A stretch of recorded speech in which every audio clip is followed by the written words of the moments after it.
After my tycoon wife went bankrupt, everyone thought I would take the money and run, because I'm handsome, but only love money. Every day, I take my tycoon wife's money to party and enjoy life. But I want to help my tycoon wife rebuild her empire. When that time comes, if she just lets a little slip through her fingers, wouldn't I be financially free right away? But who would have thought that my tycoon wife's bankruptcy was just a pretense? When I transmigrated into this novel, it was already the grand finale. The beautiful female tycoon is the villain who is defeated by the heroine. I still remember the last passage about her. The only thing Shin Yu-soo had left was the husband lying in that bedroom, along with his expensive watches and clothes. But Shin Yu-soo herself knew that this man, aside from asking for money, had never paid any attention to her. He would soon take his watches and clothes and leave her. In the end, she would have nothing left. I rubbed my temples. Thinking about that bankrupt tycoon wife, I let out a sigh. Since getting married, Shin Yu-soo had always treated a background character like me very well. Now that I've become this background character, I'd feel bad if I were to take the money and run when Shin Yu-soo has fallen into the abyss. At least I should wait until she has her own income or a new career. After a moment of sorting out my thoughts, I got up and started cleaning the messy room. It took a full 3 hours for me to move all the stuff into a corner of my room. By then, the pile of stuff reached the ceiling. There were over 100 watches and more than 80 sets of clothes. At that moment, I really wished I could trade the clothes for watches. After all, watches are easier to sell than clothes. I woke up at 2 in the afternoon. Now it's past 5, rubbing my rumbling stomach. I rummaged through the wallet on the coffee table, and sure enough, I found an ID card, a bank card, and a few hundred yuan. I haven't even been in the kitchen. The two of us just moved in these past 2 days, and neither of us knows how to cook. There's definitely nothing in the kitchen. I have to find food for myself. Luckily, although the house Shin Yu-soo rented isn't big, the residential area isn't bad. Downstairs, there are a bunch of eateries. I leisurely went downstairs and ate a random bowl of noodles, thinking about what I saw in the bathroom just now. There were only a few toiletries. I went to the supermarket for a walk and came back with a bag of daily necessities. I also bought Shin Yu-soo's share. The colors and styles were all based on the preferences in my memory. After bringing them home, I started cleaning again. Opening the door to Shin Yu-soo's room, I discovered that inside, besides the bookshelf and desk, which were a bit cluttered, there was only a bed and a few essentials left. I sighed helplessly. I feel sorry for this woman, who has been a pampered lady since she was little, to be able to endure a life like this now. There wasn't much to clean in the room. I wiped the table a bit, put away the stationery and other things, then closed the door. Returning to the living room, I started cleaning other areas. By the time I finished cleaning the whole house, it was already 10 at night. I took a shower with peace of mind and laid out a late-night snack on the coffee table, preparing to enjoy a decent meal. Just as I opened the packaging and was about to take the first bite, the front door clicked open. I heard the sound and looked up, and met a pair of eyes as clear as autumn water. The owner of those eyes looked at me expressionlessly. As she retracted her gaze, she inadvertently glanced around the room. A flicker of surprise passed through her eyes. Her gaze returned to me. At the same time, I also sized her up. This was an incredibly beautiful woman. No wonder the author used all the beautiful words to describe her. Feeling Shin Yu-soo's gaze, I unconsciously tightened my grip on the food in my hand. I couldn't help but feel nervous.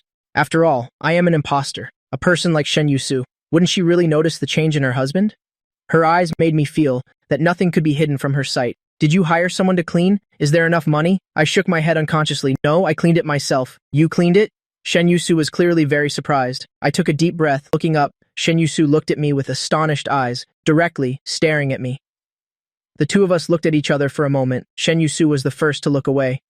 Is there enough money? Enough. And you? I asked back out of habit, which made Shin Yu-soo look over in surprise again. Then she slowly said, enough.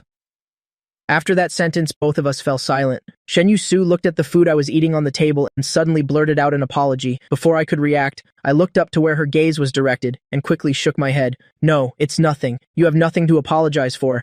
Yu-soo walked over and sat on the sofa opposite me. After some consideration, she said, the asset issues have basically been handled. The real estate and personal property under my name have all been transferred, although there isn't much left. I'm not in debt. You don't need to worry about debt issues. I have 30,000 yuan left now. After I finish dealing with these matters, I will make money as fast as possible. You should still have 60,000 in your card. I've paid half a year's rent for this house in advance.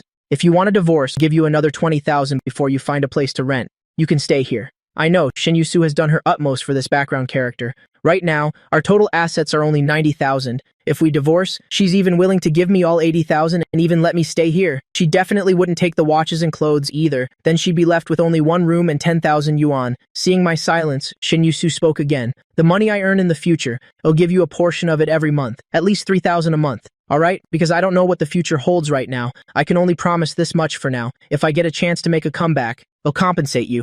I quickly shook my head. Shin Yu-soo said nothing. She was completely silent. I realized my recent action might have caused a misunderstanding and immediately explained, No.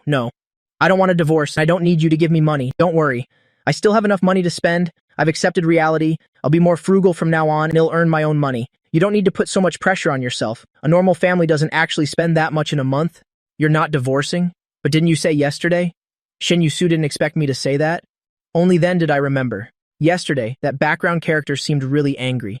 He angrily said that if Shin Yu-soo had no money, they had to divorce. My expression stiffened. I was drunk then. I didn't mean that. I've thought it through. I can't divorce you at a time like this. We're married. I will also take responsibility for our life from now on. You don't need to worry about me. Supporting myself is not a problem. Maybe I can even support you. As soon as I looked up, the way Shin Yu-soo looked at me was very strange, but she didn't say anything more. If you don't want a divorce, fine. When you want to get a divorce, just let me know. Shin Yu-soo stood up and rubbed her temples. A hint of fatigue showed in her eyes. She got up and went to the bathroom. I awkwardly lowered my head and continued eating. I heard that after Shin Yu-soo went into the bathroom, her footsteps paused for a few seconds. She must have seen the appearance, which was completely different from before, after I had cleaned. Then the sound of running water was heard. By the time I finished eating, Shin Yu-soo had also finished showering and came out. There wasn't the awkward scene I had imagined. She was still dressed quite modestly, with a face so beautiful it would make gods and men jealous. She said thank you to me, and then went to her bedroom. Before entering the room, she even politely told me, "You should go to bed early too." I scratched my head. It felt like I was dreaming.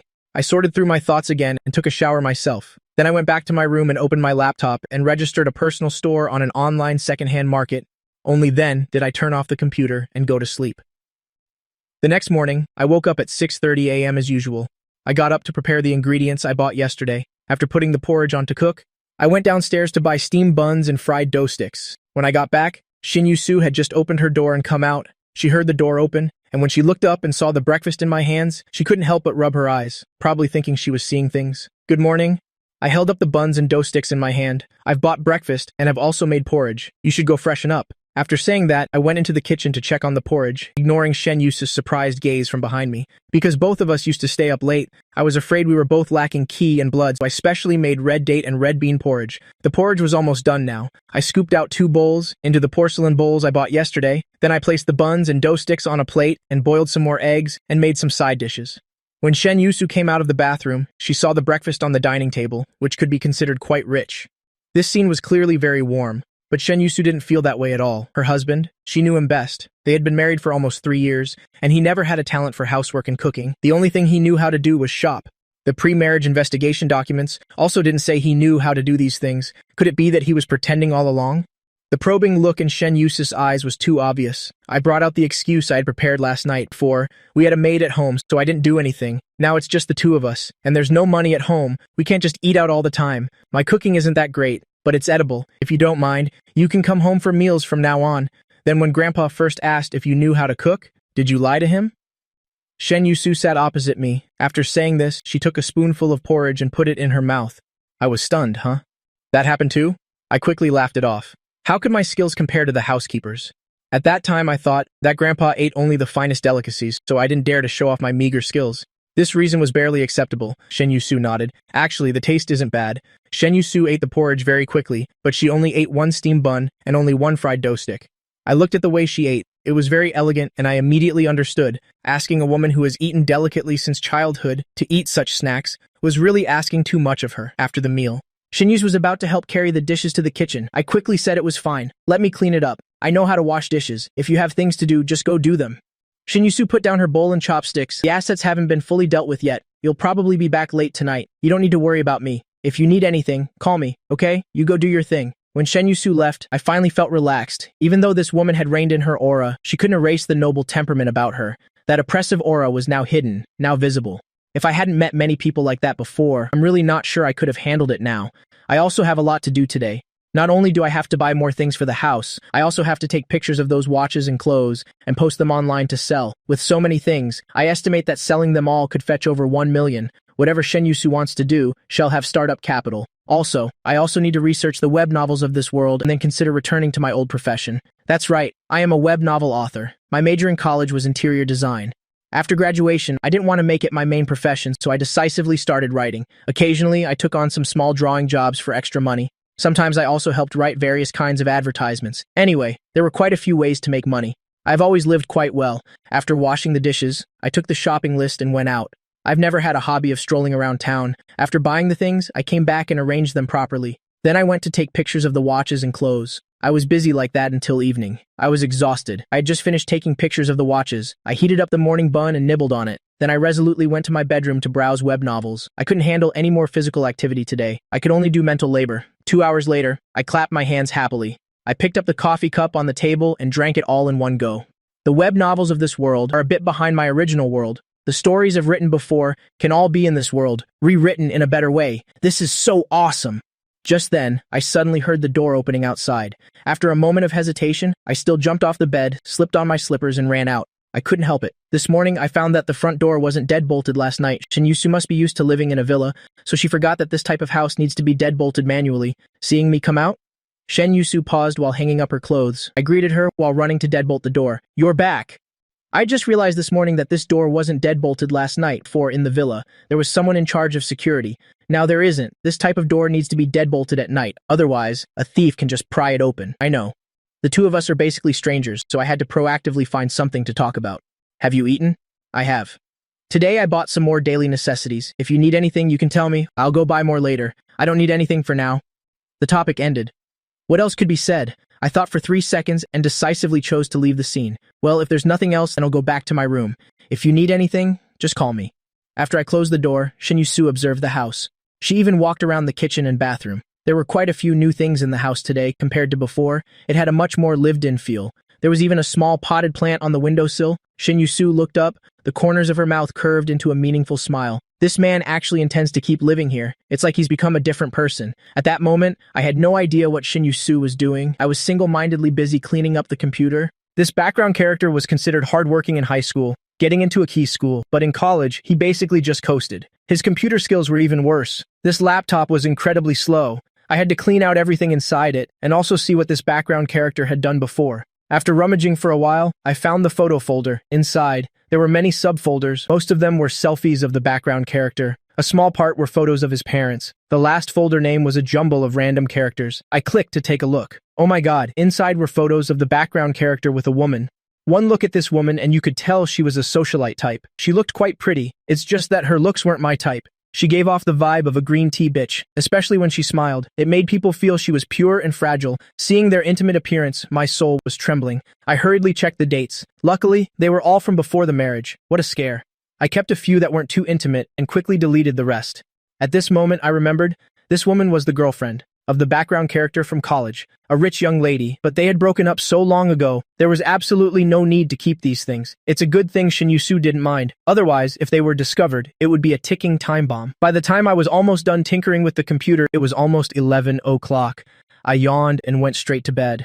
The next morning, I woke up even earlier than yesterday. I didn't go downstairs to buy anything, but chose to make fried rice myself, poured some milk, and also made 2 side dishes. When Shinyusu woke up, I had almost finished preparing the meal. She could eat right after freshening up. You even know how to make fried rice? Shinyusu looked at the rich fried rice in front of her and once again changed her perception of me. Yes. Although I don't know how to make many dishes, home-cooked meals are not a problem, however. It's not exactly a delicacy. At most, it's just edible. Don't mind it. Shinyusu took a spoonful and put it in her mouth. Not bad. It's delicious. It's good that you like it. I was still thinking about today's plan, without even looking up. You'll be back for lunch this afternoon. I was stunned for a moment, then immediately reacted. What do you want to eat? I'll eat whatever you cook, but I want to eat rice. Okay, I thought for a moment. Then I'll make sweet and sour pork ribs, scrambled eggs with tomatoes, and egg drop soup, okay? Will that be enough for you? Probably. Then you can rest assured. I'm going out to work. Lunch is at 12-something. After eating, Shinyusu put on her coat and went out. I still cleaned the dishes. Exiting the residential area, Shinyusu got into a car parked at the gate of the residential area. The driver was her former assistant, Shilin. He was also the friend her grandfather chose to grow up with her. As soon as he saw her get in the car and sit down, he handed her the paper bag in his hand. Yusu, remember to eat breakfast? No need. I already ate the fried rice Jibaida made. The other person's hand, which was handing over the bag, paused. Brother Dawn knows how to cook. It's the first time I've known he can cook. Yesterday he made a pot of porridge. I already thought that was unprecedented. Hearing him say he knew how to cook, I thought he was just bragging. Turns out he made fried rice today. This afternoon I said I wanted to come home for lunch. He even said he'd stir-fry some vegetables. Hearing about his unusual behavior, Shilin frowned. He doesn't have some ulterior motive, does he? I remember you two used to mind your own business. He didn't know how to do anything. Oh, right. Wasn't he demanding a divorce before? I've already looked up the procedures. Why is he so quiet now? Shen Yu-su looked up. A thoughtful smile appeared on her face. He said he won't divorce anymore, and said he has accepted the current life. He will live well from now on and will even earn money. He told me not to be too stressed. Shen Yu-chu leaned back in her chair. Her tone was unclear. Could it be that Brother Da can't bear to see you suffer and intends to go through thick and thin with you? If that's the case, then he's not a bad person, is he? Shen Yu-chu's tone was indifferent. He was a loafer in college. In the 2 years before that, since we got married, all he knew was how to spend money. The day before yesterday, he was demanding a divorce, and the next day he changed his mind. What do you think? Shilin didn't know what to say.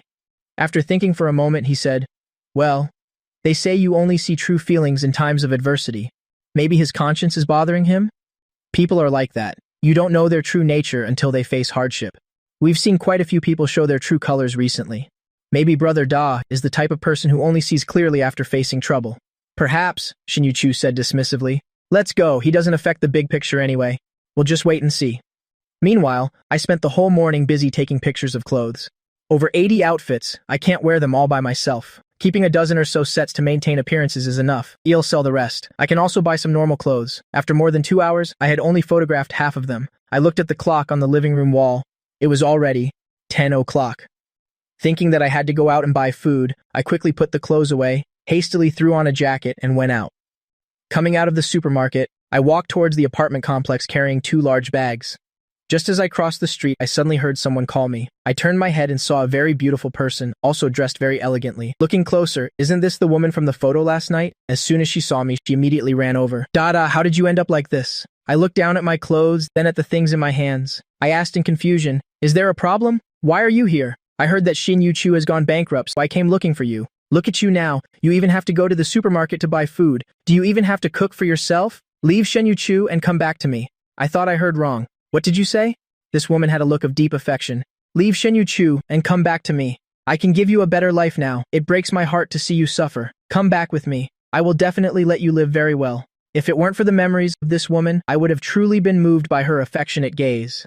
Liu Ru-yan, the second young miss of the Liu Corporation, was also the cannon fodder's ex-girlfriend. This woman, when she was with the cannon fodder before, both enjoyed the cannon fodder's affection for her and mocked the cannon fodder for wanting to leech off a rich person. Although she had money, she never spent a single cent on the cannon fodder. The cannon fodder paid for all their dates. To her, the cannon fodder was at her beck and call, to be dismissed at her whim. Her sense of superiority was overwhelming. It wasn't until Shen Yu-chu approached the cannon fodder that she put on an act of deep affection, wanting the cannon fodder to reject Shen Yu-chu. At first, the cannon fodder was completely devoted to her. He wouldn't even spend on food or clothes for himself, saving money for her to spend, afraid of being looked down on by her. But this woman just wanted to play with the cannon fodder. Luckily, the cannon fodder was rational enough not to fall completely into Liu Ruyan's love trap. Actually, at that time, the cannon fodder almost rejected Shen Yu-chu. Luckily, by some twist of fate, he saw this woman kissing his good friend and even heard her say she was just playing with the cannon fodder's feelings. Only then did the cannon fodder lose all hope. It was also because of this that the cannon fodder felt that in this life, only money was reliable. That's how he turned into the spendthrift he later became. It could be said that for the cannon fodder's tragedy, this woman was at least half responsible. And now, for this scum woman to come find me, it's definitely not out of affection. I don't know what her ulterior motive is, but it's certainly not good. I think there are at least 3 reasons why she's doing this. Before, Shen Yu-chu was someone she could only admire and look up to. Now that Shen Yu-chu is in trouble, playing with Shen Yu-chu's man would give her a sense of satisfaction. Second, if I were easily lured away by someone else, it would definitely be another blow to Shen Yu-chu. Maybe they even want to do something to Shen Yu-chu. Third, this green tea bitch couldn't get the cannon fodder before and she can't swallow that pride. So she must have me. As for any other reasons besides these 3, I can't know. But things are definitely not that simple. So I shook my head and said, I won't go with you. Wherever you came from, go back there. Why? Shen Yu-chu is already a wreck. She'll only make you suffer. What do you want? I let out a sigh. Thinking of the previous cannon fodder, my expression turned serious. Husband and wife are meant to share blessings together and share hardships together. I am her husband. Of course, I have to stay by her side. No matter what she becomes, I can't just abandon her. Let alone that her failure is only temporary. Even if she were crippled, I would have to take care of her. This has nothing to do with suffering or having no money. As long as she hasn't divorced me for a single day, I cannot abandon her. Besides, now is when she needs me the most. What nonsense are you talking about? If I'm not mistaken, she has almost no connection with you. She just keeps giving you money for you to buy things. You two have no feelings for each other at all. Why do you have to suffer with her? Liu Ruyan looked at me as if looking at an idiot. Who says she doesn't treat me well? Before, when she had money, she gave me a lot of money every month. Although she didn't have time to be with me, I could spend money as I pleased.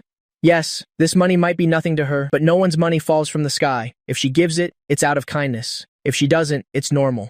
Since she gave it to me, I should accept her kindness. Now that she's in trouble, even if we divorce, she still agreed to let me stay in the rented house and was willing to give me more than half of her remaining money. She has already done everything she could for me. Liu Ruyan couldn't believe it. This is considered good? If this isn't considered good, then what is? There were no feelings between us to begin with. To do this much based on character alone is already very good. You say she's not good? Are you any better? How am I not good? If you come with me, I will definitely treat you very well. Before Liu Ruyan could continue, I cut her off and continued speaking. In college, I had no money and you always looked down on me, thinking I wanted to leech off a rich girl like you. We knew each other for almost 2 years, we dated, and you never spent a single cent. Even the gifts you gave me were promotional items. On the contrary, it was me, who was always working part-time to earn money for you to spend. In the end, as soon as you turned your back, you got together with my friend. Is this what you call good? I ignored Liu Ruyan's ugly expression and continued, and another thing. You coming to find me now isn't because you like me, but because you feel a sense of satisfaction from stealing Shen Yuchu's man. It makes you feel triumphant. If you really liked me, why didn't you come find me before Shen Yuchu ran into trouble? Why didn't you come find me? I was deceived by you before because I liked you, but ever since I discovered you were a scumbag, I've seen things clearly. I'm not stupid. What nonsense are you talking about? What kind of person do you take me for? Did Shen Yuchu say something to you? You've misunderstood me. Liu Ruyan's eyes revealed a gloomy look. You think too highly of yourself. Someone like Shen Yuchu wouldn't mention you in front of me. She doesn't care about you at all. Only you keep staring at her, trying to find some sense of existence in her presence. This is just as the saying goes. What kind of person you are is how the world will appear in your eyes. Just go wherever you need to go. I don't want to say anything harsher. Liu Ruyan's eyes grew even gloomier. She took a few steps forward. With a weak expression, she said, Da, you must have been brainwashed by Shen Yuchu. Why would you think like that? I really like you. That Shen Yuchu has no money now, so she's clinging to you and won't let go. You can't be so foolish. Stop! Don't come any closer! I immediately shouted to stop her from approaching. In short, abandoning one's wife when she's in trouble is not something a human being should do. I will not leave her at this time. Give up on that idea. Even if I do leave her, it will be when she no longer needs me. Liu Ruyan was about to say something else, and suddenly, applause erupted nearby. Bravo! Well said, young man. Very well said. Your values are spot on. That's right. If everyone thought like that nowadays, there wouldn't be so many divorces. This young man is really good. Your wife didn't lose out by marrying you. Only then did I notice, not far away, there was a group of aunties and uncles who had clearly just finished their morning exercises and were on their way home. The aunties and uncles came forward. The uncle in the lead looked Liu Ruyan up and down, shaking his head repeatedly. Tisk tisk, young lady. He's living peacefully with his wife. It's not good for you to come here and try to wreck their family. Just think, if you were married and another woman was trying to wreck your family all day, how would you feel? Don't do to others what you don't want done to you.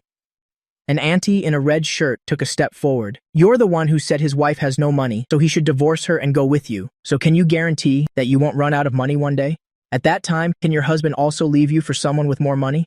If this young man really left his wife for you, would you dare to accept him? This group of aunties and uncles seemed to have flipped a switch. One by one, they began to criticize Liu Ruyan, not even giving her a chance to retort. In an instant, she became a morally corrupt, twisted-valued, irredeemable scum woman. I quickly made way for the aunties and uncles standing behind the crowd, trying to suppress my laughter. Aunties and uncles, this person really needs to be educated. You all must educate her well. I still have to go home and cook, so we'll be leaving first. We'll talk again when we have the chance. The aunties and uncles in front waved their hands. It's okay. You go on home. Leave this to us. Not far away, Shen Yuchu and Shilin had witnessed the entire scene, sitting in the car, not moving for a long time. It wasn't until they saw Liu Ruyan obediently admit her fault and be let go by the aunties and uncles that Shilin spoke up in disbelief.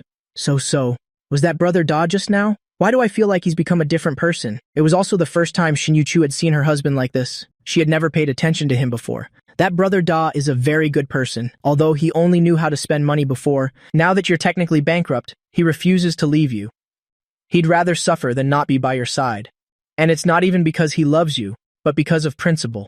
This is what those aunties and uncles were talking about. His values are spot on. At this moment, Shen Yuchu also felt that her perception of me was off to some degree. After saying goodbye to Shilin, Shen Yuchu went straight home. When she arrived, she opened the door to see me with a laptop sitting on the rug in front of the living room sofa, clacking away at the keyboard. The room was filled with the fragrant smell of meat. "You're back?" Hearing the door open, I looked up at her for a moment, my typing movements never stopping, very nimble. Shen Yuchu placed the fruit she bought on the coffee table and walked over curiously to look. She found that I was facing a Word file. A quick glance showed that I was writing a story again. I think I've forgotten most of my major, but I still remember some other things I learned before. Plus, I've always been reading novels, so I'm quite knowledgeable in this field. I'm planning to try writing web novels. You don't mind, do you? Although I asked, the movements of my hands didn't stop at all, clearly just asking out of politeness. Shen Yuchu felt that this suited my situation. She didn't expect me to earn money as long as I was happy. I knew she definitely didn't think much of this and probably didn't understand it very well either. I had to change the subject. "The ribs are stewing. We can probably eat in about an hour." Shen Yuchu nodded. After washing her face and changing her clothes, she went into her room and didn't come out again. An hour later, I knocked on her door to call her for dinner. 2 bowls of rice were placed on the dining table. The food was quite plentiful, with reds and greens, very visually appealing. I even added some garnish. One look and you could tell it was cooked with great care. Shen Yuchu frowned slightly, scrutinizing. She always felt that the man in front of her had turned into someone else, that the information she'd investigated before, as well as their 2 years of living together, didn't match up at all. But she had indeed never paid close attention, so she couldn't say that the information she'd gathered before was completely accurate. She could only suppress the suspicion in her heart. "You've worked hard." Shen Yuchu took a sip of lemon water and slowly said, "Not at all. I'm at home all day, shielded from the wind and rain. On the contrary, you're the one outside facing so many things. It must be very hard. You should eat more. Actually, you only had to think about it to know. The Shen family used to be a clan that others couldn't reach. When old Master Shen was alive, who would dare to oppose the Shen family? And Shen Yuchu had been the most outstanding one since childhood. So many people were compared to her by their parents and grew up with resentment. The accumulated resentment alone was immense. Now that the old master was gone, the other distant relatives of the Shen family only thought about carving up their power. They only hoped for Shen Yuchu's swift collapse and would never lend a helping hand. Others just wanted to swallow the Shen family's assets. They were even happier to kick Shen Yuchu while she was down, to see the person they could only look up to before being trampled under their feet. Actually, when I read the novel, I still didn't understand why Shen Yuchu insisted on not letting her close friends help her. It was clear that if she had just accepted their help, she wouldn't have failed so miserably. Perhaps their relationship wasn't very good at the moment, so it wasn't convenient for me to ask. Thinking that Shen Yuchu was a big shot after all, she probably had her own plans. I don't know how Shen Yuchu ate the meal, but anyway, I ate very satisfyingly. I guessed Shen Yuchu probably didn't dislike my cooking because she ate 2 bowls. I'll leave the dishes in the kitchen for now. You don't need to touch them. I'll wash them after I wake up from my nap this afternoon. As I put the dishes in the kitchen sink, washed the fruit, brought it out, and placed it on the coffee table, I continued to sit there and type. Writing things I had written before, the speed was naturally very fast. Plus my typing speed, which I've practiced for a long time, that morning, I finished a 2,000-word outline. At this rate, I estimate that after writing 20,000 words tomorrow, I can submit the manuscript. I plan to, while waiting for the results, write a few more, casting a wide net to catch more fish. We are in a special period right now, and we really need money. I don't understand business, so I can only earn a little extra money to reduce the pressure on the big boss. Shen Yuchu returned to her room again, closed the door. I don't know what she was doing in there. Around 1:30, I forced myself to turn off the computer and take a nap. The living room immediately became quiet. Shen Yuchu hesitated for a moment in her bedroom, then replied to her best friend, Xiao Si, on the phone. "Forget it, I'll see how he is later. Don't investigate his past anymore. It's only been 2 days. Maybe I'm overthinking it. I'm not sure. Let's just wait and see." Not long after, the alarm clock rang. I crawled out of bed, feeling a little dizzy. I slipped on my slippers and fumbled my way to the bathroom and saw that the door was closed. I silently cursed myself for closing the door for no reason. Was I that bored? I casually grabbed the doorknob and pulled the door open forcefully. Just as I was about to step in, I looked up and came face to face with the person inside. I blinked. I blinked again. I closed the door with a blank expression. Then, suppressing my breakdown, I yelled inside, "Sorry, I was half asleep. I thought I was the only one here." Cough, cough. Shen Yuchu cleared her throat. "It's fine. Don't be too embarrassed. This house is small. We'll be seeing each other all the time. You'll get used to it." Right. I'll get used to it." I nodded repeatedly, then asked curiously, "You're not going out today?" "I finished what I needed to do today. I won't go out this afternoon." "Then what do you want to eat tonight?" "Anything is fine. I'm not picky." "All right, the big boss is easier to feed than I thought." I skipped back to the coffee table and continued typing. After finishing another chapter, I suddenly thought of the second-hand items and hurriedly opened the app to check. My goodness, 12 bags and 2 outfits have been sold. I'm not very familiar with the value of those luxury items, so when I listed them before, I always checked the prices online first, and then listed them at a 20% discount. I was originally worried that because these things were expensive, no one would be willing to buy them. I didn't expect them to sell so quickly. I wrote down all the shipping addresses. After I saved the file, I ran into the room to find the bags and clothes. Since there were quite a few items to ship, I planned to call for a courier to pick them up from home. Half an hour later, all the items were packed. The courier had also arrived. Shen Yuchu probably heard the noise and opened her door. "What are you doing?" Realizing something was off, Shen Yuchu frowned. While letting the courier record the information on one side, I replied without looking up. The old clothes and bags were too numerous, and they were taking up too much space, so I took some out to sell. "These are the ones that sold today. I have to ship them to the buyers soon." Shen Yuchu grabbed my hand that was scrolling on the phone. "There's no need. We haven't reached the point where we have to sell things," I said hesitantly. "Actually, it's mainly because they take up too much space. Besides, they aren't the latest models anyway. It's better to sell them for cash. This way, in the future, if you see any new products you like, you can still buy them." Saying this should be enough to save the boss lady's face, right? I think I'm quite considerate. But I don't know which of my words touched the boss lady. Shen Yuchu, who was holding my hand, her hand trembled, and then she let go. She didn't stop me anymore and said, "Okay, we'll buy new ones later." How could I dare to buy new ones? A bag costs tens of thousands of yuan. That's enough for me to live on for half a year. Buying a few bags would mean I'd have to eat dirt. I complained silently in my heart, but I didn't show it on my face. People need to save face after all. I smiled. We'll wait and buy new ones later. Shen Yuchu was stunned by the smile on the familiar face that had felt so unfamiliar lately. It made her freeze. She lowered her head slightly, saw the packed boxes on the floor, then bent down to pick them up, helping the delivery person put them into a large bag. Not until the delivery person had left with the items did Shen Yuchu ask me, "How much are you planning to sell?" I thought for a moment. There were originally over 100 bags and more than 80 sets of clothes. Among them, more than 70 bags are still new with tags. I plan to sell all of them. Of the remaining 50 or so, I'll sell more than 30. Keeping 20 should be enough. As for the clothes, I'll keep about 30 sets and sell the rest. I thought the boss lady would stop me, but unexpectedly, Shen Yuchu just nodded and said nothing more. She casually picked up an apple and sat on the sofa to peel it. For a moment, I couldn't guess her thoughts, and I didn't know if what I was doing would hurt her pride. But survival is more important than these silly thoughts. Even if she minds, I can't help it. I checked this morning, this type of building now. The house prices have only gone up by half. I don't know what plans the boss lady has, and if she can really make a comeback later. But no matter what, I have to find a way to buy a house first. After selling the bags and clothes, I can make a down payment. Then I'll give the rest of the money to the boss lady, and I'll slowly pay the mortgage. So the housing situation is settled. Even if the boss lady can't make a comeback later, at least we won't be homeless. My mind was racing with these thoughts, sitting at the coffee table, staring at the computer screen, not moving for a moment. Suddenly, a peeled apple appeared before my eyes. The scent of the apple wafted towards me. The peel was evenly and beautifully cut. I subconsciously swallowed. I realized that Shen Yuchu had brought the peeled apple right in front of me. For me? I pointed to myself. Shen Yuchu moved the apple a little closer. "You've been wronged." I was truly flattered but also apprehensive. The boss lady in the original novel was someone who never had any patience. Now she's peeling an apple for me, and peeling it so beautifully, it's truly astonishing. I quickly took the apple, expressing, "It's nothing. They were bought with your money anyway. The fact that you didn't despise me before, I'm already very grateful for that." Shen Yuchu actually smiled. This person usually has such a cold expression. Although not icy, it still makes people not dare to get close. Now that she suddenly smiled, I was stunned looking at her. How can there be such a beautiful woman in the world? I came back to my senses, my face slightly flushed. "I believe you will definitely make a comeback. Don't rush. I'll wait for you." Just like that, Shen Yuchu smiled, stood up, and went back to her room. In a place I couldn't see, a glint of interest flashed in her eyes. I ground out the manuscript all afternoon again, and finally typed out over 10,000 words. For dinner, I made porridge and stir-fried vegetables. The two of us had a simple meal, then we went back to our own work. I stayed up until 12 at night and successfully finished 20,000 words. The next morning after breakfast, Shen Yuchu went out, and I got busy submitting my manuscript.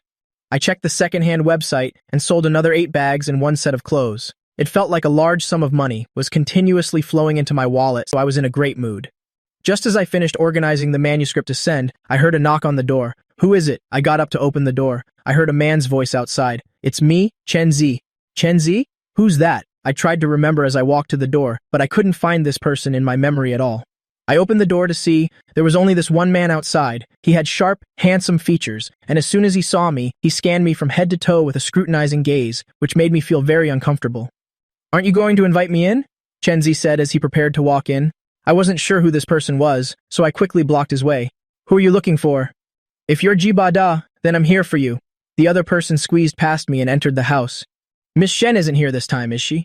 Since he had already forced his way in, I couldn't very well kick him out, so I had to close the door, politely pour him a cup of tea, and place it in front of him. She's not here. She left early this morning. Is there something you need from me?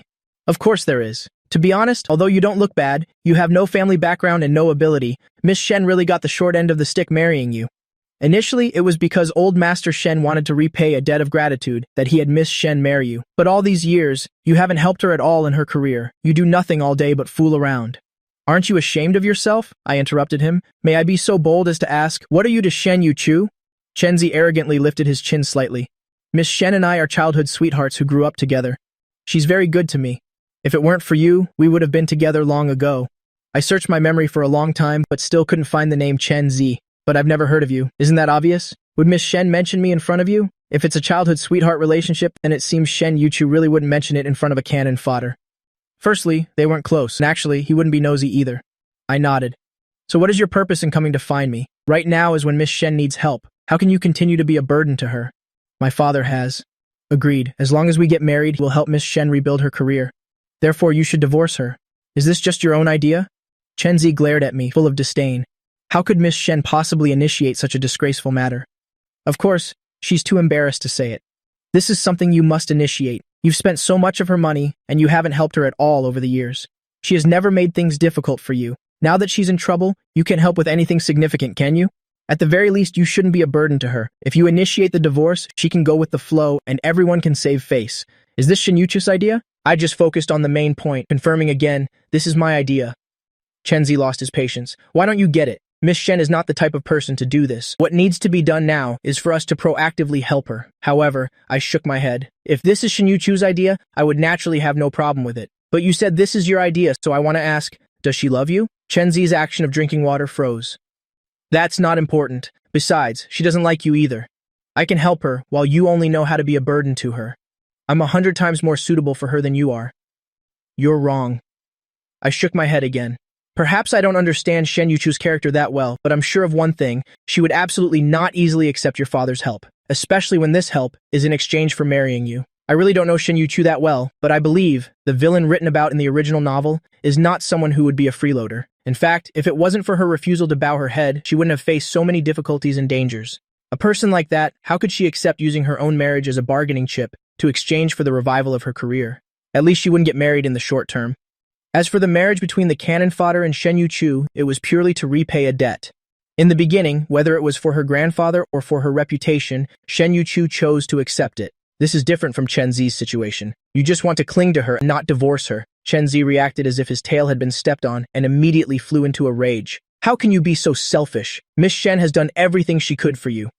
Now she finally has a chance, and you want to personally destroy it. You're truly disgusting. I'm disgusting? Young Master Chen, I've been polite enough with you. My expression immediately turned cold.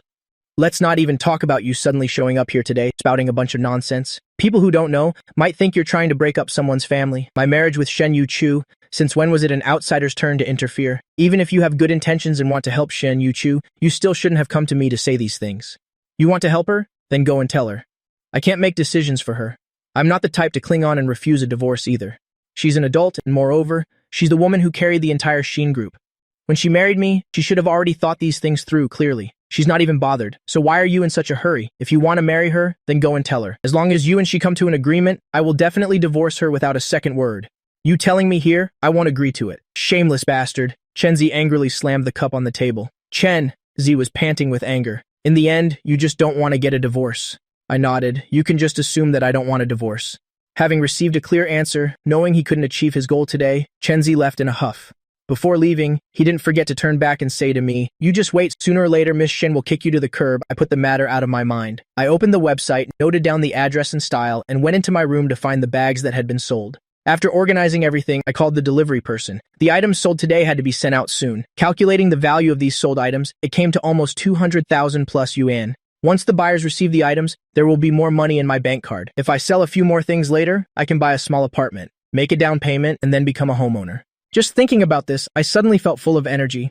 I didn't feel like typing for a moment, so I opened a website and started searching for real estate in this city. The first house must be chosen carefully. After lunch, as I was preparing for a nap, the boss lady suddenly opened her door and came out and sat down on the sofa. Did Chenzi come to give you a hard time today? I saved my document, then moved my gaze from the computer screen to Shen Yuchu. Realizing what she had said, I wasn't quite sure. It wasn't exactly giving me a hard time. He just told me to initiate a divorce with you and I refused. But if you like him, we can get a divorce anytime. He also said his father can help you as long as you marry him. There's really nothing between him and me, and I won't divorce you for him. You did well. As for other matters, we'll talk about them later. For now, I don't need anyone else's help. These are not things his father can solve anyway. I know. I thought so too. I nodded. The computer was off. I remembered I had to take a nap. So, is there anything else? Shen Yuchu looked at me scrutinizingly. Since when did you develop the habit of taking afternoon naps? I froze. Oh crap. The cannon fodder used to have a chaotic lifestyle, whereas I've lived a regular life since I arrived in this world. The difference in daily habits is indeed huge. Well, I suddenly realized that my previous lifestyle wasn't good. My physical condition was quite poor, so I forced myself to adjust. Actually, you could try it too. Resting a bit in the afternoon, you'll have more energy in the evening and be more productive at work. Shen Yuchu remained non-committal. Then you should get some rest. After saying that, she stood up and went back to her room, leaving me standing there, my heart pounding uneasily, wondering if I had said anything wrong. The cannon fodder's previous lifestyle was irregular, mixing up day and night. So what I'm saying now can't be wrong.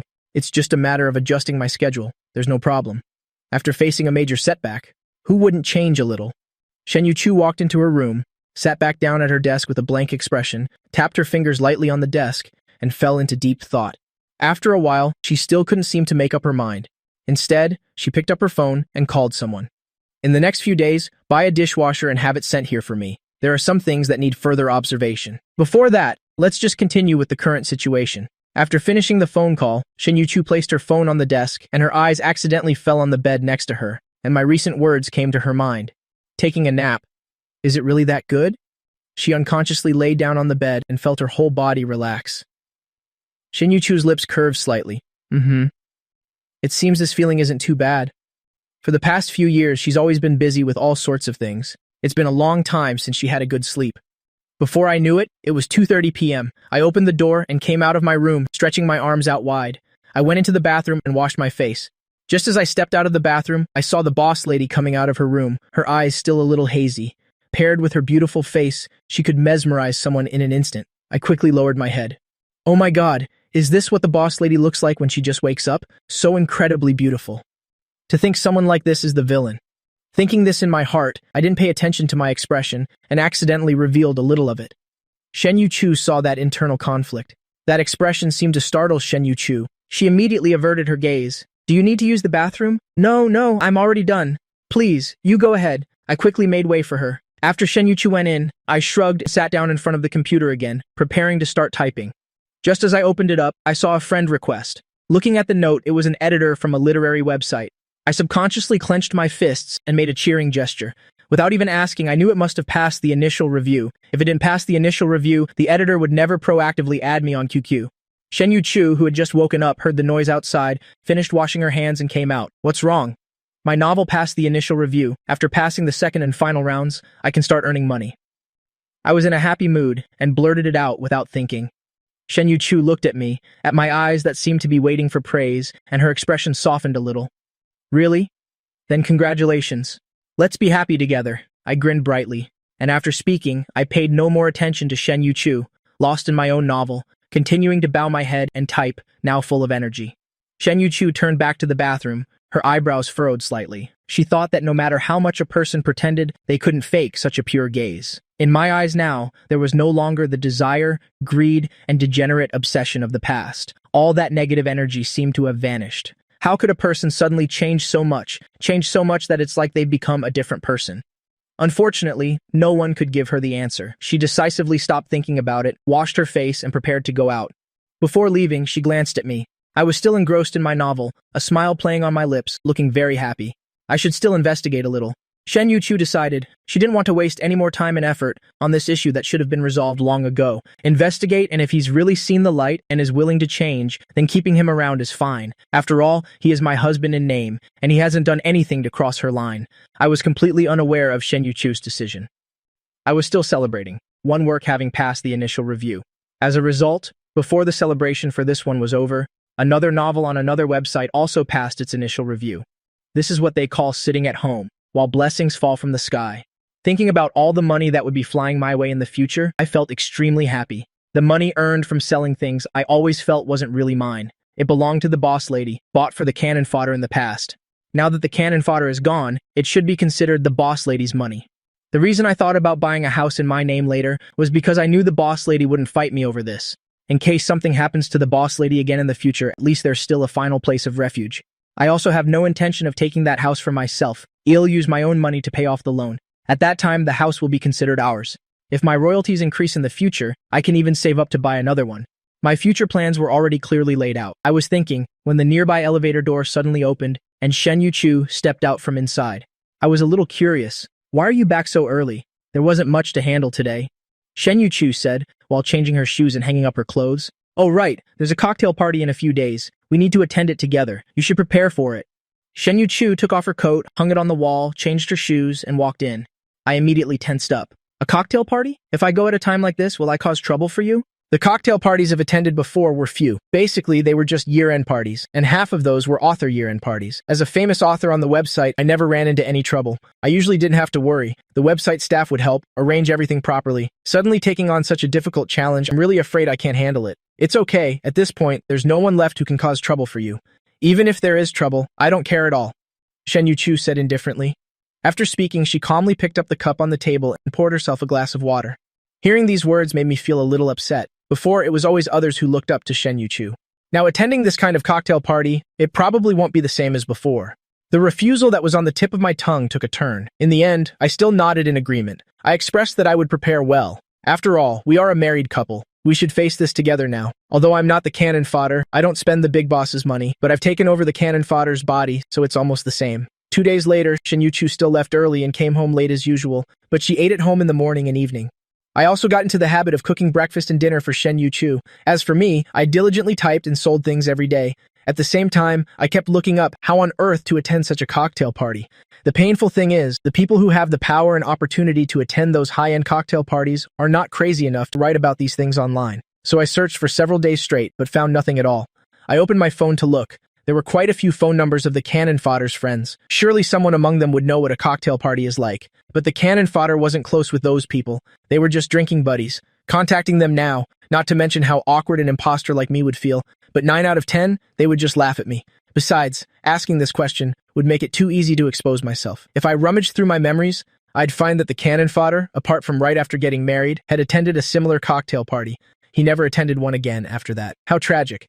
Shen Yuchu was clearly afraid the cannon fodder would embarrass her outside. Since I couldn't do anything else, I had to first figure out what to wear. This first step, based on previous memories, from the clothes I hadn't sold yet, I picked out a few outfits.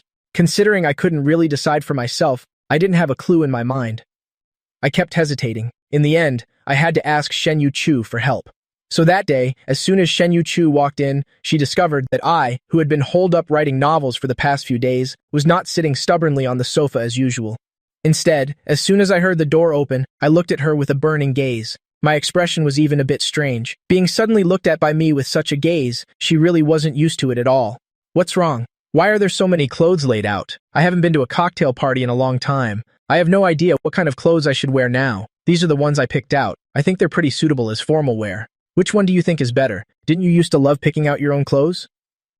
Shen Yuchu thought about the results she hadn't gotten yet, and then thought about the cannon fodder's past behavior. Strangely, at that time, his circumstances had suddenly changed, and he was a bit sensitive, so he insisted on choosing his own clothes to protect his bit of self-esteem. But now I've thought it through. A person is who they are. It's not worth being so sensitive. It even makes people look down on you. I'd rather just frankly admit I don't know. It seems you've thought it through quite well. Then hurry up and see which formal suit is more suitable. I can't decide. I moved aside, taking the clothes I had chosen earlier and displaying them for Shen Yuchu to see. Looking at the relatively elegant clothes on the sofa, Shen Yuchu nodded inwardly. Whether he has truly come to his senses or has other intentions, at least his head isn't that stupid. unlike before, when he always chose such flamboyant formal wear as if he were walking on a catwalk. It made it impossible for people to take him along. She looked back and forth, casually pointing to the simplest black suit. This one. I immediately realized that going to the cocktail party this time, we would very likely encounter some unpleasant things. Whether I dressed well or not, people would look down on me. They might even make things difficult. So, dressing a little less conspicuously could also avoid some trouble. Shen Yuchu's choice was very fitting. Okay, then this one it is. Having decided on this outfit, I kept this one. When we set off for the party, unlike in my memories where someone came to pick us up, this time Shen Yuchu drove me there herself. This was the first time I had been in the same car with her. Watching the neon lights recede around us, the feeling of unreality spread in my heart again. Fearing that Shen Yuchu would bring up a topic I'd find hard to respond to, I deliberately sat in the back seat. But even though I sat in the back, I couldn't escape the fate of having to talk. Let alone me not expecting this day to come, Shen Yuchu herself had never thought that one day she would drive her nominal husband out to a cocktail party. If it were before, she wouldn't even want the driver to take me along. Soon, we arrived at the city's largest hotel, Shi Ying. After parking the car, just as Shen Yuchu and I reached the entrance, someone deliberately blocked our way. I just watched, the slightly overweight man in front of us. His hair was greasy, and his arm was being held by a gorgeously dressed woman. His face clearly showed ill intentions as he blocked our path. I wasn't sure what the situation was, so I turned to look at Shen Yuchu. Shen Yuchu didn't even lift an eyelid, cold and indifferent. The land in Chengdu. Guangyuan Group has been following it very closely lately. Shouldn't Director Liu be paying attention? This person Shen Yuchu called Director Liu was stunned for a moment. His words were cut off before he could even speak. The expression on his face twisted for a moment. It seemed like he wanted to say something, but also like he didn't want to anymore. After hesitating for 3 seconds, he uttered, "Ms. Shen is as charming as ever. Long time no see. It's a real pleasure." Shen Yuchu didn't bother with him anymore. She directly led me around him and continued walking inside. I could feel young Master Lia's sense of grievance behind us, but more importantly, this was the first time I had directly faced Shen Yuchu's aura. I was a little dazed. I didn't know what I should do. I just followed Shen Yuchu into the cocktail party like that. As soon as we arrived, I saw several people from the cannon fodder's memories. Those people were all the cannon fodder's former drinking buddies. All of them were sons of various CEOs. Of course, they were all the type that weren't highly regarded. Someone turned and saw me. He immediately picked up his wine glass, intending to come over. But when he saw Shen Yuchu beside me, they all obediently retreated. "Aren't you going over there?" Shen Yuchu suddenly said. It startled me. I quickly shook my head. "Are you kidding? Go over there to die? I'm not going." We weren't close to begin with. It was just for socializing. Now that the situation has changed, it's better not to be friends. Shen Yuchu felt that this nominal husband of hers was still not quite stable. She just didn't know why he had been crazy enough to hang out with those marginal characters before. Hanging out together all day. If you're not going, forget it. The two of them walked a few steps and 2 more couples approached. The man walked a bit faster. He was a bit older, around 30 years old. He had a smile on his face, but it made one feel the smile was very fake. "Isn't this Miss Shen? Long time no see? And the one beside you is..." "Look at my memory. I'm really getting old. It seems to be Miss Shen's husband, right? It's rare to see you two out together today. What's wrong? Is life not going so well? Short on money recently? I've always heard that your relationship wasn't very good. Seeing you now, it seems others were just talking nonsense. At first, I didn't hear anything wrong with it, but after all, I've written so many novels." I quickly reacted to the other party's meaning, especially the other party's disgusting gaze. I really want to gouge this man's eyes out. Shen Yuchu's gaze turned cold. "Long time no see. I thought Mr. Gus Body wouldn't be able to stand up anymore. Turns out you can still stand up. Some smart people know where they fell, but some people aren't so smart. They aren't reconciled to it. Mr. Gu, don't you agree?" The other party's face turned ugly for a moment, then he laughed again. "You're right. It's just that some pits were pits before, but now they're treasures. Seeing a treasure, naturally, everyone wants to pick some up. I believe Miss Shen understands my meaning. Oh right, I heard Miss Shen's business has run into some trouble recently. After all, we're all acquaintances. I'm kindly reminding you, sometimes wealth isn't necessarily just money. It can also be people." This man actually implied. "Second sister, why are you here?" "I came to find you." I heard Shen Yuchu talking behind me. I turned to look and found that the person who came was a beautiful, fashionably dressed girl. After seeing me, she was clearly stunned, but her attention only flickered past me before returning to Shen Yuchu. "I know who this beautiful girl is. She's the youngest among Shen Yuchu's sisters. The hottest female celebrity online right now, Zhou Ruo Shui. She's also the one who felt it was the most unworthy when Shen Yuchu married me, and felt it wasn't worth it. What do you two mean by standing here? My second sister. Since when could you just strike up a conversation with her? Does your family no longer have any manners?" As expected of the most sharp-tongued woman.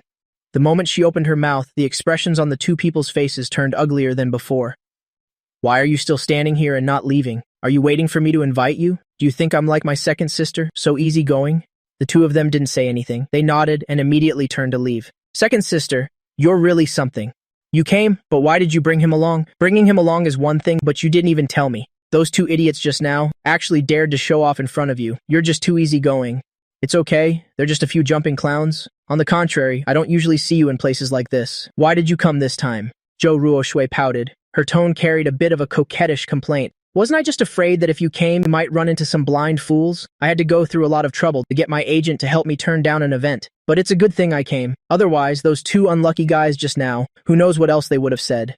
After speaking, she tilted her head and saw me. Her cold gaze swept over me from head to toe. I looked down.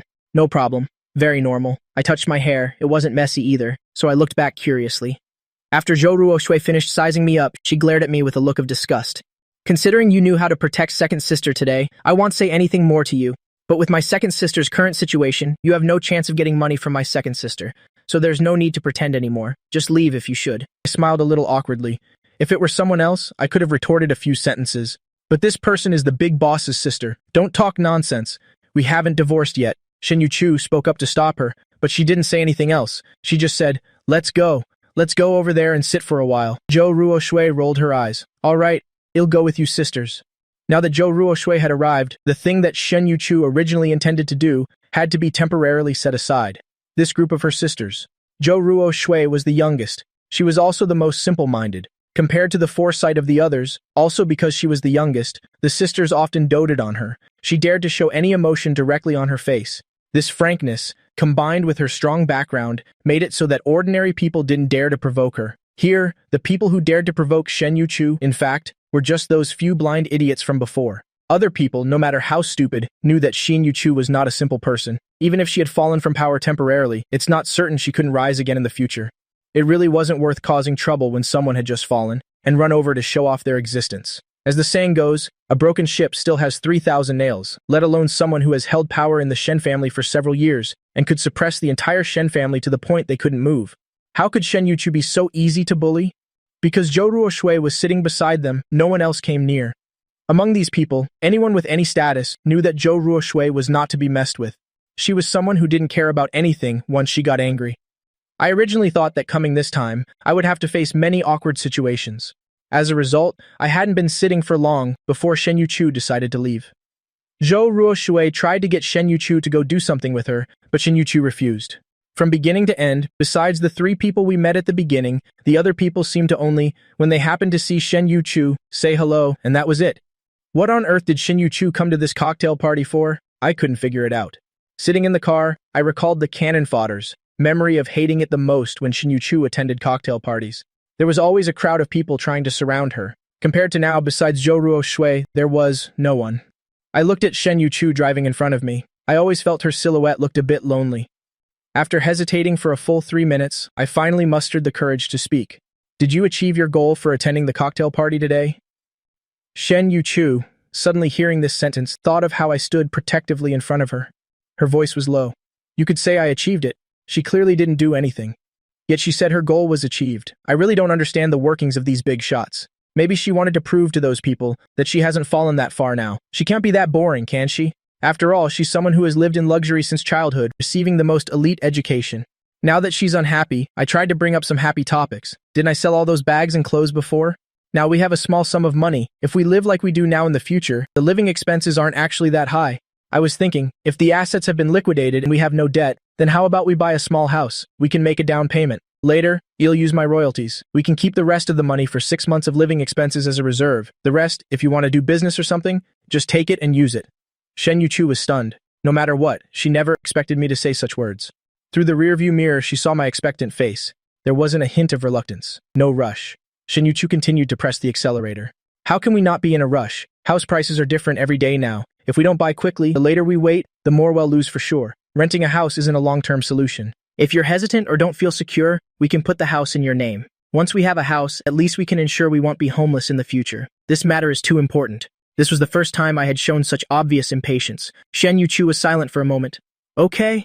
They'll consider it. As long as she'll consider it, that's good. I breathed a sigh of relief. The big boss's vision is definitely better than mine. The house she chooses will surely be better than one I choose. With the big boss here, my life will be much easier. What I didn't know was that after returning home that night, while I returned to my room to continue typing, Shinyu Chu received a phone call. Second sister. The thing you asked me to investigate, I've found it. I've sent an encrypted file to your email. I haven't disclosed this document to anyone. Take a look. The laptop screen was on the email page. The woman let out a soft sigh. After a long while, she picked up her phone and dialed a number. Hello? Is this Master Jia? I'd like to ask something. Is it possible for a person in this world, without having multiple personalities or schizophrenia, to become another person? Even their living habits and worldview seem to change suddenly. A few minutes later, she hung up the phone. Shinyu Chu relaxed her body and leaned back in her chair, her emotionless face suddenly curled up at the corners of her lips. Borrowing a body, a soul returning. Interesting. The next morning, after breakfast, Shinyu Chu suddenly looked up and asked, "What kind of stories do you usually write in your novels?" I was enjoying a steamed bun, and when I heard that, my movements paused. What I write? All sorts of genres. I usually don't limit myself to just a few types. I want to write about everything. But my favorite is still transmigration novels. I like transmigration stories. Brain-bending stories. Does transmigration really exist? Shinyu Chu's gaze on me was a bit dark. I was completely unaware of it. Thinking of myself, I nodded, my expression somewhat serious. Yes, I think it really exists. Shinyu Chu's movement of scooping porridge paused for a moment. Transmigrating into a book? Yes, actually, if you think about it from another perspective, each of our lives is a novel.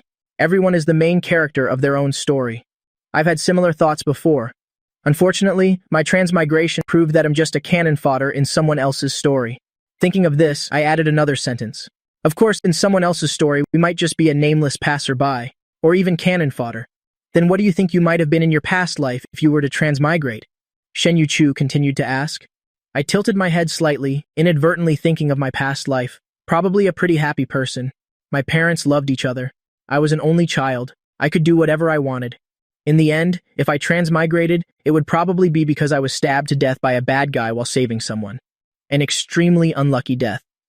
Speaking of this, I remembered my own bad luck at that time. I was clearly just helping someone get their bag back. Who knew that thug would be so vicious, stabbing me directly? It's a pity that I'd never done a bad thing in my life, yet ended up like that. If I hadn't woken up to find it transmigrated into a book and gotten a second life, I probably would have died from anger. That way of dying is indeed very unlucky. So when you encounter things, you must think carefully. Even if you have good intentions, you must act within your capabilities. Shinyu Chu scooped a spoonful of porridge and ate. Thinking about how my kindness in my past life led to me being stabbed to death, I couldn't help but say this. I nodded vigorously and very seriously. That's right. This is really important. Thugs are so rampant nowadays. It's a lesson I learned with my life. Besides, Shinyu Chu, it's not that you shouldn't be kind, but you should do it within your means. After that, the two of them didn't bring up this topic again. After finishing breakfast, Shinyu Chu went out. I stayed in my room typing. The contract has been signed and it's been sent. The guaranteed price isn't bad for a newcomer. I can get my royalties next month. Thinking of the royalties made me think about buying a house. But then I remembered the big boss said she'd handle it, so I don't need to worry about it. The big boss didn't come home for lunch, so I happily ordered takeout. After eating, I quickly cleaned up and took out the trash. In my memory, Liu Ruyan never seemed to order takeout. This kind of thing is probably just garbage in her eyes. It's best not to let her see it. In the afternoon, as usual, I sent out the items I sold, then went out to buy groceries and came back. Then I cleaned up and started cooking dinner. Shinyu Chu came into the kitchen again and asked if I needed help. She almost scared me to death. Letting the villainous big boss into the kitchen, I really didn't dare to think about it. The novel never mentioned she had this skill. Forget it. What if it doesn't taste good? I'd have to waste time making it all over again. No need. I can handle it myself. You're so busy all day. Just go do your thing. I'll call you when dinner is ready. Shinyu Chu put her hands behind her back, turned, and strode away with her long legs. I was wearing an apron and continued with my work. I got back later than usual. If I don't hurry, we'll eat dinner late. I still want to write more of my manuscript tonight. After the food was cooked, I set the table. I went to knock on Shinyu Chu's door. Shinyu Chu let go of the mouse in her hand and conveniently closed all the tabs. Tidied up, then got up to eat. The two of them usually had nothing to say. I also didn't intend to actively find a topic. Until now, everyone did their own thing, only speaking a sentence or two when there was a common matter. If there were no surprises, the dinner table usually followed the rule of no talking while eating. As the two were eating, my phone rang. Since coming to this world, the number of times my phone rang could be counted on one hand.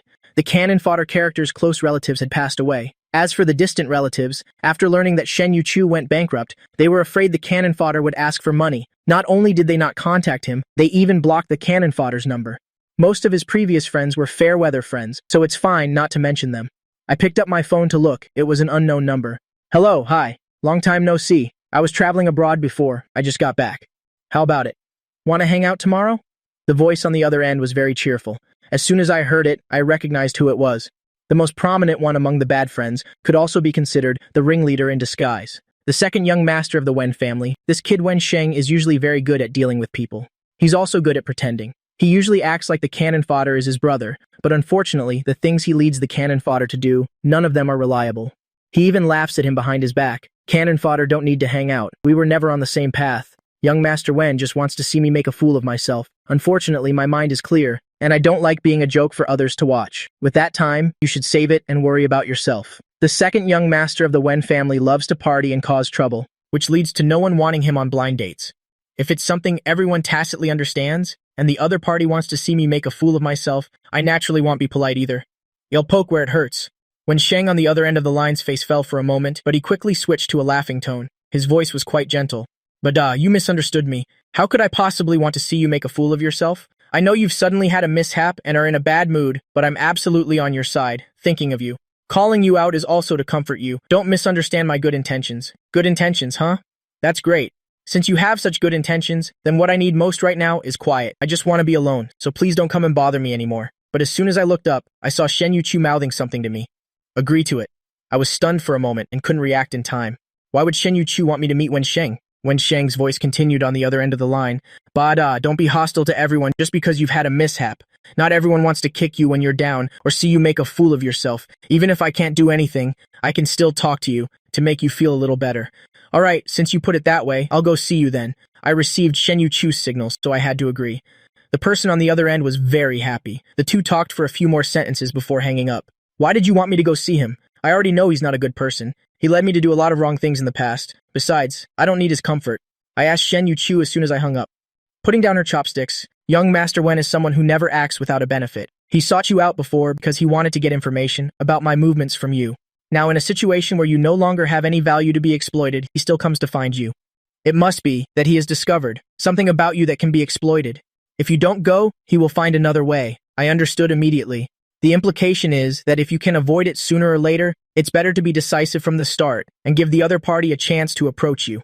Sure enough, Shen Yuchu's next sentence was, at any time, it's better to hold some initiative than to have none at all. I understand. It's not that I don't know this principle. It's just that my previous living environment didn't require so much thought. I still haven't fully adapted to my current role, let alone adapted to the current environment. But the big boss, who is usually quiet, suddenly talking about these things, is she teaching me? Across from me, Shen Yuchu picked up her chopsticks again and ate slowly. From my perspective, she looked as elegant as ever while eating, seemingly unfazed by being plotted against by others. As a cannon fodder, I don't think I have any value for Wen Sheng to plot against. The only one worth plotting against is this big boss, Shen Yuchu. Regarding me going to meet Wen Sheng, Shen Yuchu only gave one instruction, which was to talk freely, but not to mention any sensitive topics, and then report the information back to her. To be honest, this kind of spy-like work I had only ever written about in my novels. Even if I went back to my previous life, I never would have expected I'd be in this situation today. When Sheng invited me, so naturally, he chose the place. I told myself, this time I'm just going to eat some good food, just treat it as eating on a rich man's dime. After all, I really don't know anything. And the place Wen Sheng invites people to is definitely not a roadside stall. Sure enough, the place Wen Sheng invited me to was a famous tea house in the city. On the day of the appointment, I never would have expected that the first thing Wen Sheng said when he saw me would be a jab. Bada, I know you're feeling down. You've always been tough, but now you've fallen to this state. For this person to say such words while still maintaining a worried expression on his face is really not easy. Brother Wen, you're joking. No matter how hard life gets, you can't give up the chase. If the other party has already brought out a knife, I admit I'm not someone who is easily bullied. I immediately stabbed the knife into the other party's sore spot. Wen Sheng maintained his smile, but right now, he probably wanted to beat me to death. Let's go. I know you're not in a good mood lately. Let's have a drink together. Led by a waiter to the best private room in town, I sighed internally. Rich people are truly different. The place we came to is indeed more impressive than those small tea houses. Just this sizable courtyard alone could beat a whole crowd of jibadas. Seeing me staring at the courtyard, he thought I was reminiscing about my past luxurious life and sneered inwardly. On the surface, he was gentle. Bada, what do you want to eat? I immediately snapped back to reality, my eyes lighting up. Like a crosstalk routine of listing dishes, I opened my mouth and rattled off a series of dish names, all of which I had looked up online, the famous specialties of this restaurant. Wen Sheng had a shocked expression, was stunned for a moment, and immediately returned to normal. Bada, you ordered so much. Can you finish it all later? I knew Wen Sheng was suspicious, wondering why I suddenly didn't care about face anymore, and seemed like I had never eaten before. But I had no intention of hiding it at all. If I can finish it, I'll take it to go. It's not a big deal. Take it to go? Wen Sheng's voice was so surprised it changed pitch. In his dictionary, the phrase take leftovers to go never existed. Taking leftovers home? Are you really that short on food? That's right. It's a waste not to take leftovers home. I'm not the same as I was before. Of course, I'll save whatever I can.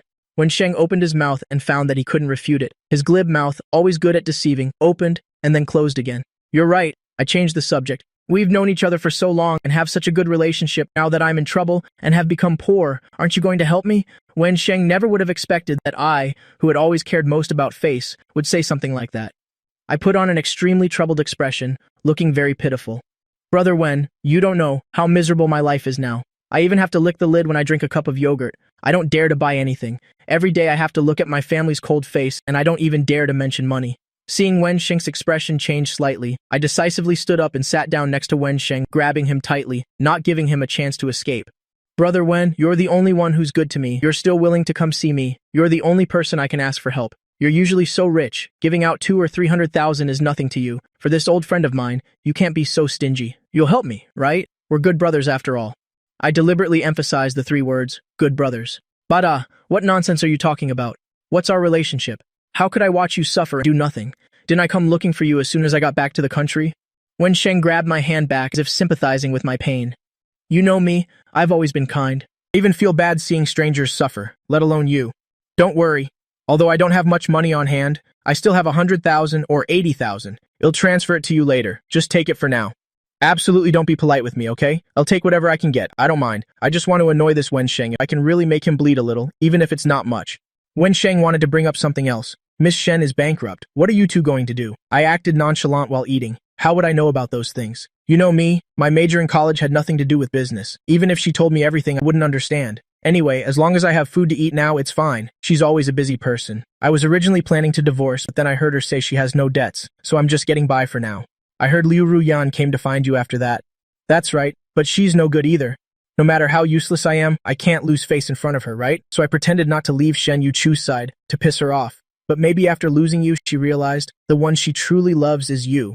Wen Sheng seemed to be thinking for my sake. You've never suffered. If this miserable life continues, when will it ever end? All right, the probing has begun. I looked up from the pile of food and said with a smile, actually, I don't think life is that hard right now. Before, when I had money, my days were filled with nonsense and my mind was full of random thoughts. Now it's much quieter. I can do whatever I want. I was never someone who couldn't endure hardship.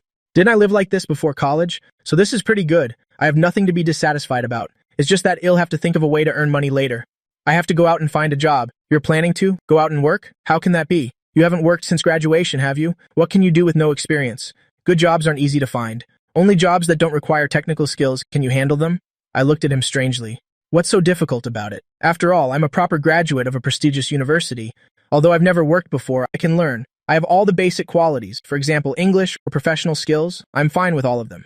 Only then did Wen Sheng remember that I did seem to get into a prestigious university based on my own abilities, and only then did I meet Shen Yuchu. Compared to Liu Ruyan, who wasn't good at studying and had to rely on her family to send her abroad for a gilded education, his mood soured again. But he didn't dare to show weakness with his words. Although qualifications are quite important, experience is just as important. You're just starting to learn now. You definitely can't compare to recent graduates. It won't be easy. I'll just give it a try. If I can get into a prestigious university, adapting to a simple job can't be harder than the college entrance exam, right? I acted as if I suddenly remembered something. Oh my, look at me. Why did I suddenly bring this up in front of you? It's fine. It's normal that you don't know. Don't mind it. Anyway, you don't have to work yourself. I'm so envious. At home, you can rely on your family. You don't have to do anything yourself. Just being an idle freeloader is enough. So blissful.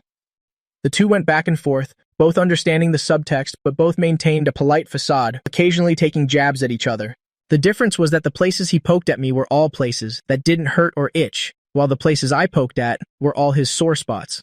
By the time we parted, I was extremely happy, while Wen Sheng was about to explode from anger.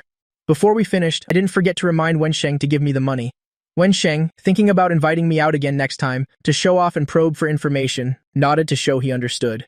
Then he reluctantly transferred 100,000 yuan to me. I took the money and went home happily.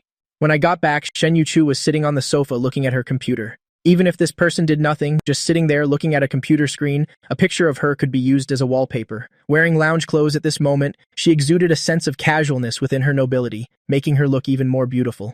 Hearing the door open, Shen Yuchu shifted her gaze to me. I put my bag on the TV cabinet by the door, changed my shoes, changed my clothes, until I went into the bathroom to wash my hands. There was a smile on my face. I was clearly in a very good mood. "You're back?"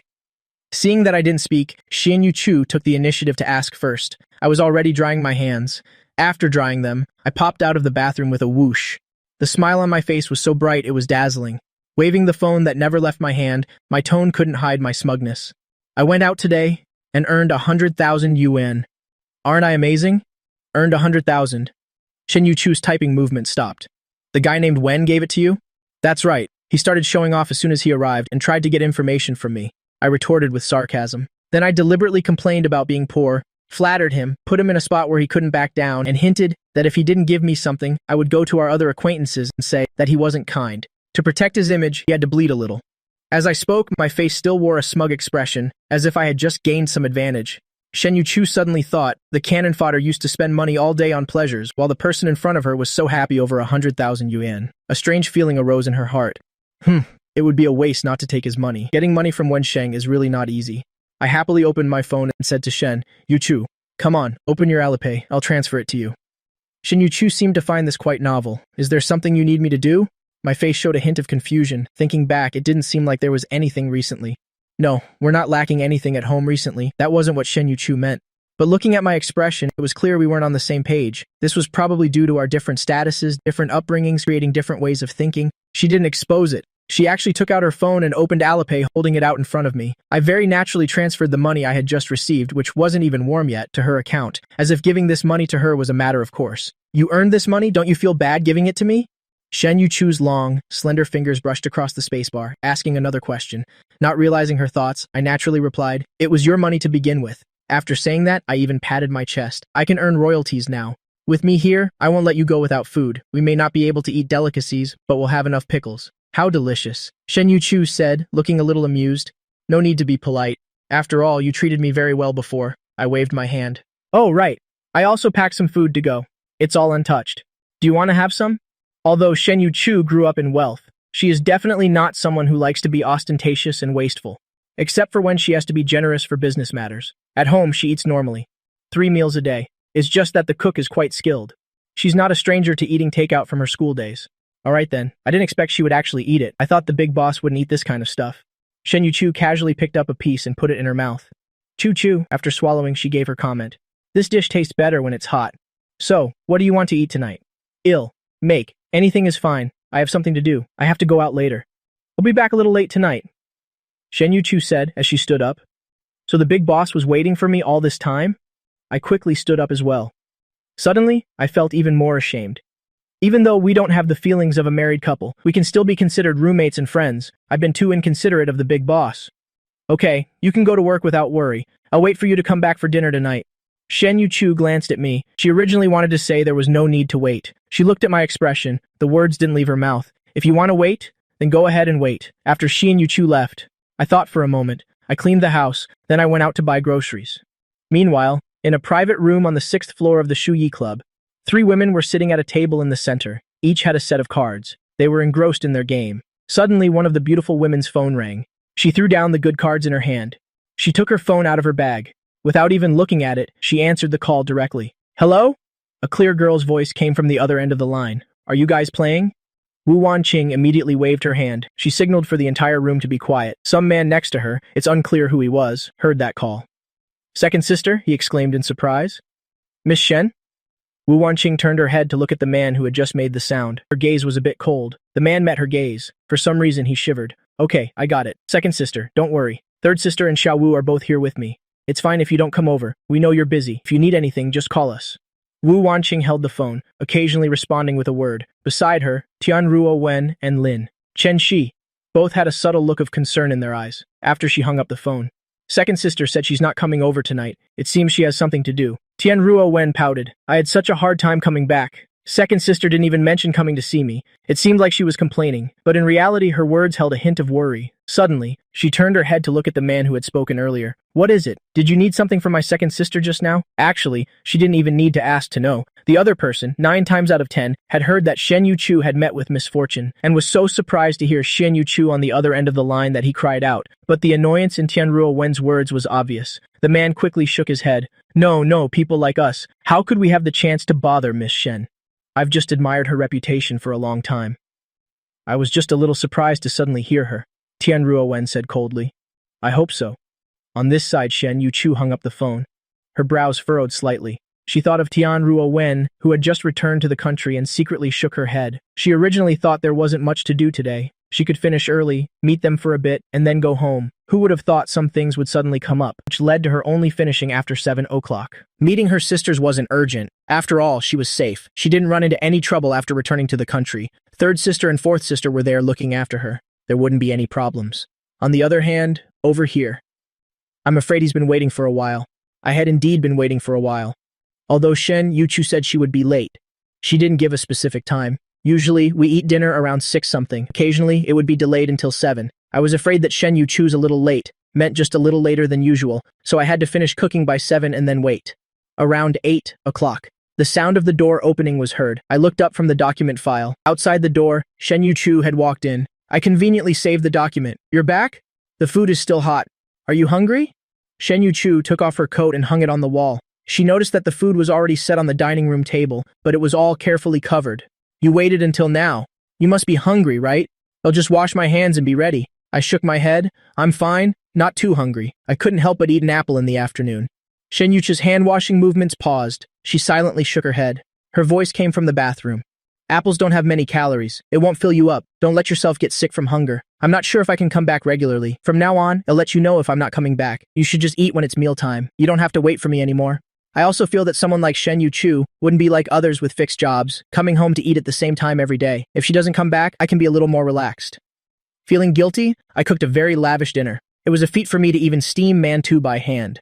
The small and exquisite mantou came in all sorts of varieties. They looked very cute. She picked up a flour roll and finished it in 2 or 3 bites. After eating, she felt it didn't taste bad. The mantou is delicious. I smiled and said, right? Before, to research how to steam delicious mantou, I spent 3 or 4 days researching it. Then I figured out the specific ratio and timing. Only then could the steamed mantou have its current shape. I like the flour rolls and sugar buns the most. My friends like them too.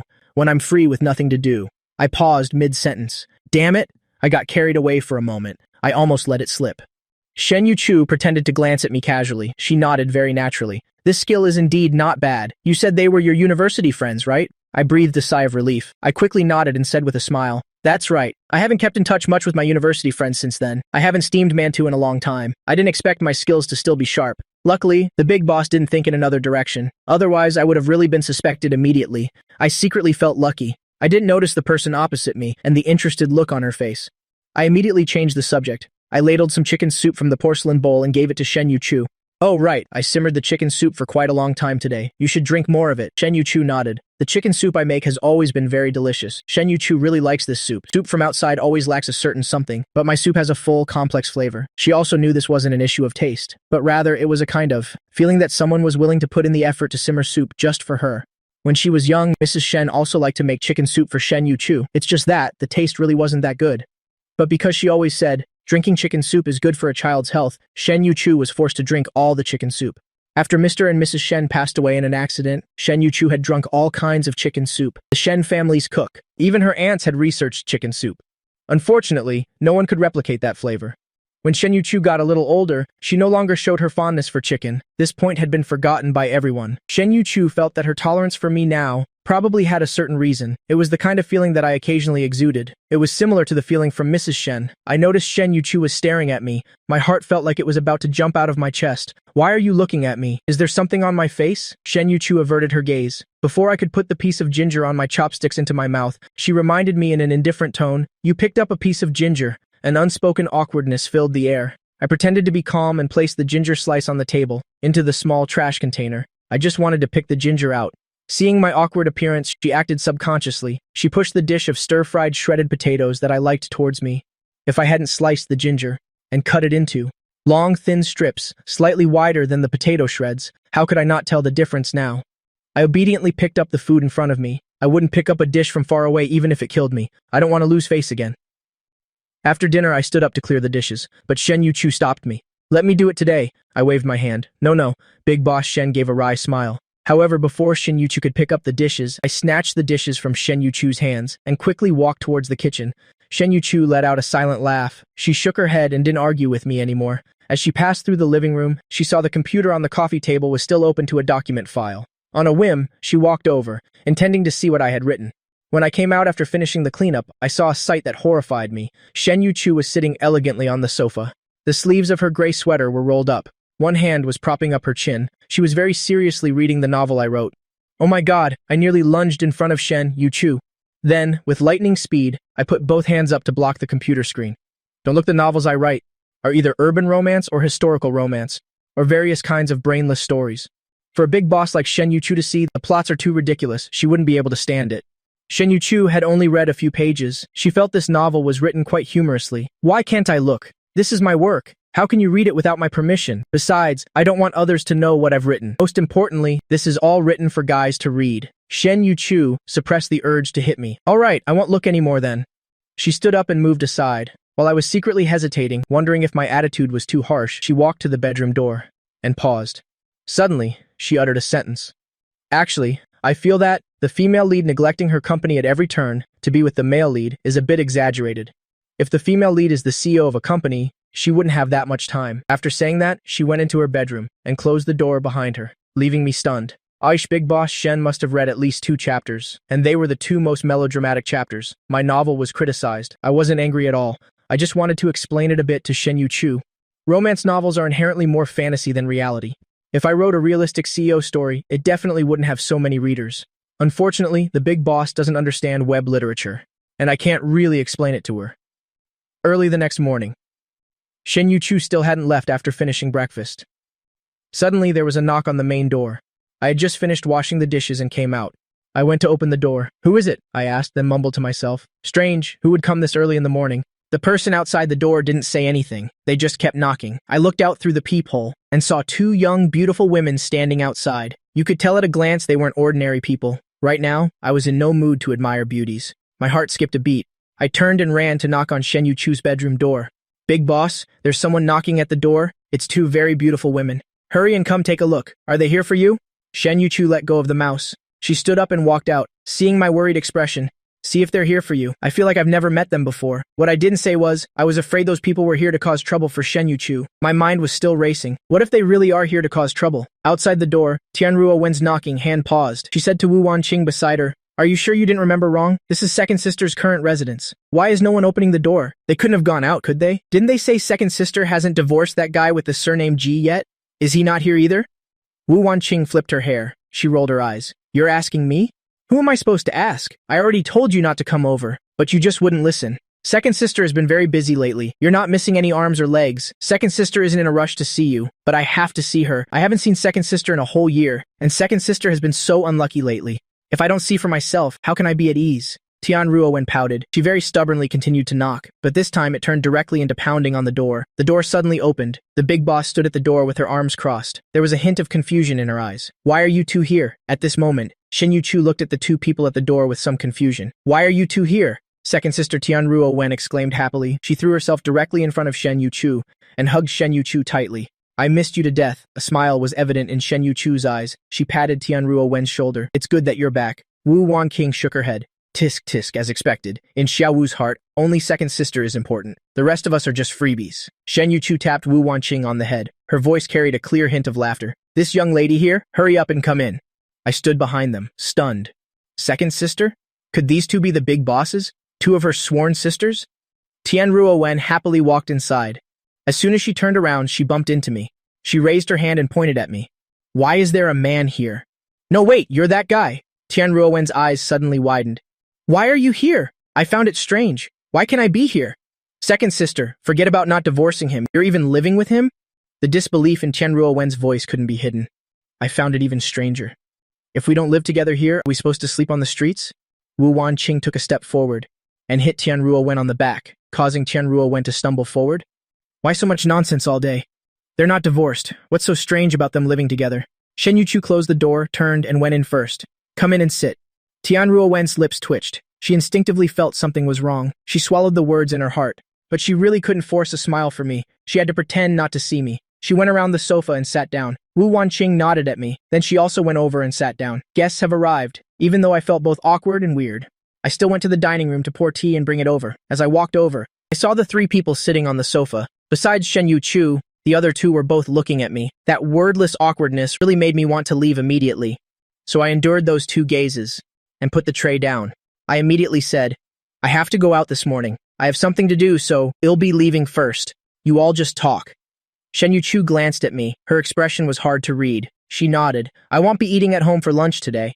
I immediately replied, okay. Then I hurried into the bedroom to put on a coat. I tidied up my things simply and quickly went out.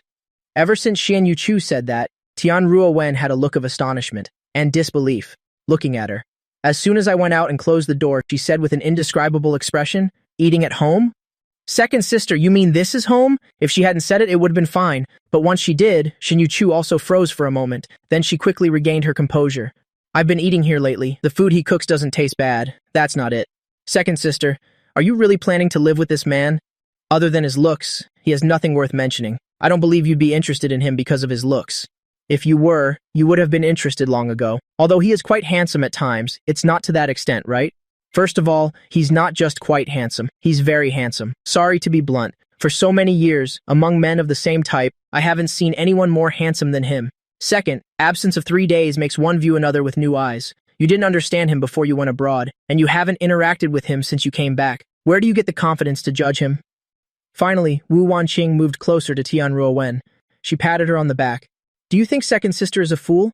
There must be a reason for her to be this tolerant. Don't forget that in the eyes of outsiders, our second sister is now penniless, and yet he stayed under such circumstances. Isn't that strange? Before, when I was helping Shen Yuchu look up information, Wu Wanqing also took a close look. After reading it, the conclusion was very strange. I guessed that Shen Yuchu wanted to keep him by her side, to observe him slowly. After all, an open attack is easy to dodge, but a hidden arrow is hard to guard against. However, before Tianruo Wen could even nod to show that she understood Shen Yuchu, she threw out words that stunned them. It's not as complicated as you think. He went through a major event. He has changed. He's very good now. The reason he's here is because he has nowhere else to go. Now that he's free, he earns his own money and cooks. He's reliving his university days. He's not used to his previous life. Then why doesn't he divorce you? Tianruo Wen immediately grasped the key point. Why does he have to stay by your side? Shen Yuchu tapped lightly on the table. Tianruo Wen's agitated demeanor immediately subsided a little. She said slowly, there are other reasons involved. You don't need to know. From now on, just treat him politely. He's not as bad as you think. Tianruo Wen wanted to ask something else, but she was cut off by her. Wu Wanqing seemed to have understood something. There was a clear hint of a smile in her words. Second sister has her own plans. We naturally don't need to worry. If he's not like what we thought, we'll treat him more politely in the future. After speaking, Wu Wanqing helplessly looked at Tianruo Wen and shook her head. Oh, Xiao Wu. Fourth sister isn't criticizing you. I know you're close to second sister, but can you not get so possessive whenever it comes to second sister's affairs? Don't spend all day learning from Xiaoliu. Be careful or you'll learn until your brain isn't flexible anymore. Tianruo Wen was about to explode. I'm nothing like Xiaoliu. How could that silly girl be like you? I think she's getting there. Wu Wanqing shrugged. Before, we didn't let Xiaoliu go to the party to find second sister, but she couldn't help herself and went anyway. She almost caused trouble for second sister. You two are two of a kind. How could I be? I just got back. How could I understand the situation? And you didn't explain it clearly to me. You were so vague about it. You made me so anxious. That's you being patient, huh? Tianruo Wen and Wu Wanqing exchanged mischievous smiles. Oh right, second sister, what do you plan to do in the end? I don't believe that guy surnamed G is that powerful. How can there be someone in this world who knows the future and can always be one step ahead? Second sister, are you sure there isn't a mole? The faint smile on Shen Yuchu's face instantly faded. She pondered for a moment. I'm not sure where the problem lies. Even when I don't tell anyone my plans, the plans still get found out. If it were just a mole, that still wouldn't explain this problem. As these matters were brought up again, both Tianruo Wen and Wu Wanqing listened intently. Wu Wanqing pressed on. Do you need me to check your things again? Maybe there's some advanced surveillance technology that I didn't detect before. Shen Yuchu shook her head. Probably not. Later, I tried not carrying anything, changing locations, and even changing my clothes. The situation didn't improve at all. Tianruo Wen slapped her own leg. Could he really have some kind of superpower? Is it possible that eldest sister and the others are also out of options? At this point, Wu Wanqing's expression darkened as well. No, we once joined forces to attack him, but whether it was a trap or a direct confrontation, he managed to avoid them all. Somehow, he got to know the Wen family. After that, Old Master Wen personally stepped in to mediate, indirectly warning us. Old Master Wen? How could that be? Hasn't he long since stopped meddling in the trivial affairs of the younger generation? Tianruo Wen's face immediately turned very ugly. This guy is really despicable. If you're going to fight, then fight, but he even calls for backup. Wu Wanqing said with a laugh, "Do you think this is a fight between elementary school students, where you hit me once and I hit you once back? But why would Old Master Wen help him? I've never heard that Old Master Wen was such a charitable person." Tianruo Wen stared at Wu Wanqing, waiting for her to explain. Wu Wanqing gave a cold smile. "I heard it's because of his wife, who happened to save Old Master Wen once, and he took a special liking to her. But why does he keep targeting Second Sister? Second Sister's business empire is so vast, even if he develops his construction business, it shouldn't interfere with Second Sister's other industries." Tianruo Wen unconsciously fidgeted with her fingers, clearly annoyed to a certain degree. Shen Yuqiu looked at this ugly expression and suddenly laughed. She laughed and said, "Isn't this much better now? You girls don't need to worry anymore. Now that I'm penniless, I can see exactly what he wants to do. Only by being penniless can I find out if the other party is deliberately targeting me personally, or if they just want to take over my businesses, seeking their own development. So, Second Sister, do you plan to, from now on, only develop your new energy industry?" Tianruo Wen was worried. This industry requires a huge investment. There's no telling when you'll see a return. Shen Yuqiu took a sip of tea. Her tone was incredibly calm, carrying a confidence that was hard to ignore. "The new energy sector is the best industry for the future. I've long wanted to restructure and upgrade the industry. Before, I had to consider dragging along a bunch of vampires, but now that burden is gone, it's much more liberating. This is actually quite good." Although Shen Yuqiu said it lightly, Tianruo Wen was still a little unhappy. She grumbled, "Even if it indirectly helps Second Sister get rid of a burden, it's also true that it caused you to suffer losses. Wait until I take over the family business. I'll help you target him. I don't believe he can predict every plan. What trouble are you trying to stir up? When you take over Tian Corp, it will take you a while just to learn the ropes. By that time, Second Sister will have already recovered. Just focus on your own work. Second Sister is more strategic than you, and at worst, she still has us." Wu Wanqing patted her shoulder, signaling her not to be so agitated. "After being busy for so many years, I've finally gotten a little rest. What's the rush?" Shen Yuqiu poured more tea for the two, her demeanor extremely relaxed. Tianruo Wen found it strange. "Second Sister, how are you not rushed at all? Second Sister has never been rushed." Wu Wanqing inhaled the aroma of the tea, clearly enjoying it. Hearing that, it seems I've never seen Second Sister rush either. "All right then, Second Sister. Just call me if you need anything." Tianruo Wen patted her chest to show her loyalty. "He'll definitely be there right away." The three of them talked for a while longer before leaving together. When I returned in the afternoon, there was no one at home. I breathed a sigh of relief. The auras of the big boss's friends were each stronger than the last, and they clearly showed their disdain for me. It really tests a person's endurance. Although I'm not afraid of anything, it's still uncomfortable. I said I was going out for something, but actually, I had nothing to do. I was just looking for an excuse to get out. Coming home, I could finally relax. I changed my clothes, stretched satisfyingly, and skipped over to lie down on the sofa. After a moment's thought, I wanted to take a shower. I took out my phone to check the message from Shen Yuqiu, saying she'd be back late at night. I decisively dashed into the bathroom. After a comfortable hot shower, I stepped out, normally to avoid suspicion. I'd wear pajamas. Today, no one was home, so I did whatever was most comfortable. I made a glass of lemon tea, took out the snacks I'd bought earlier, and happily curled up on the sofa. After a moment's hesitation, I decided not to type anymore.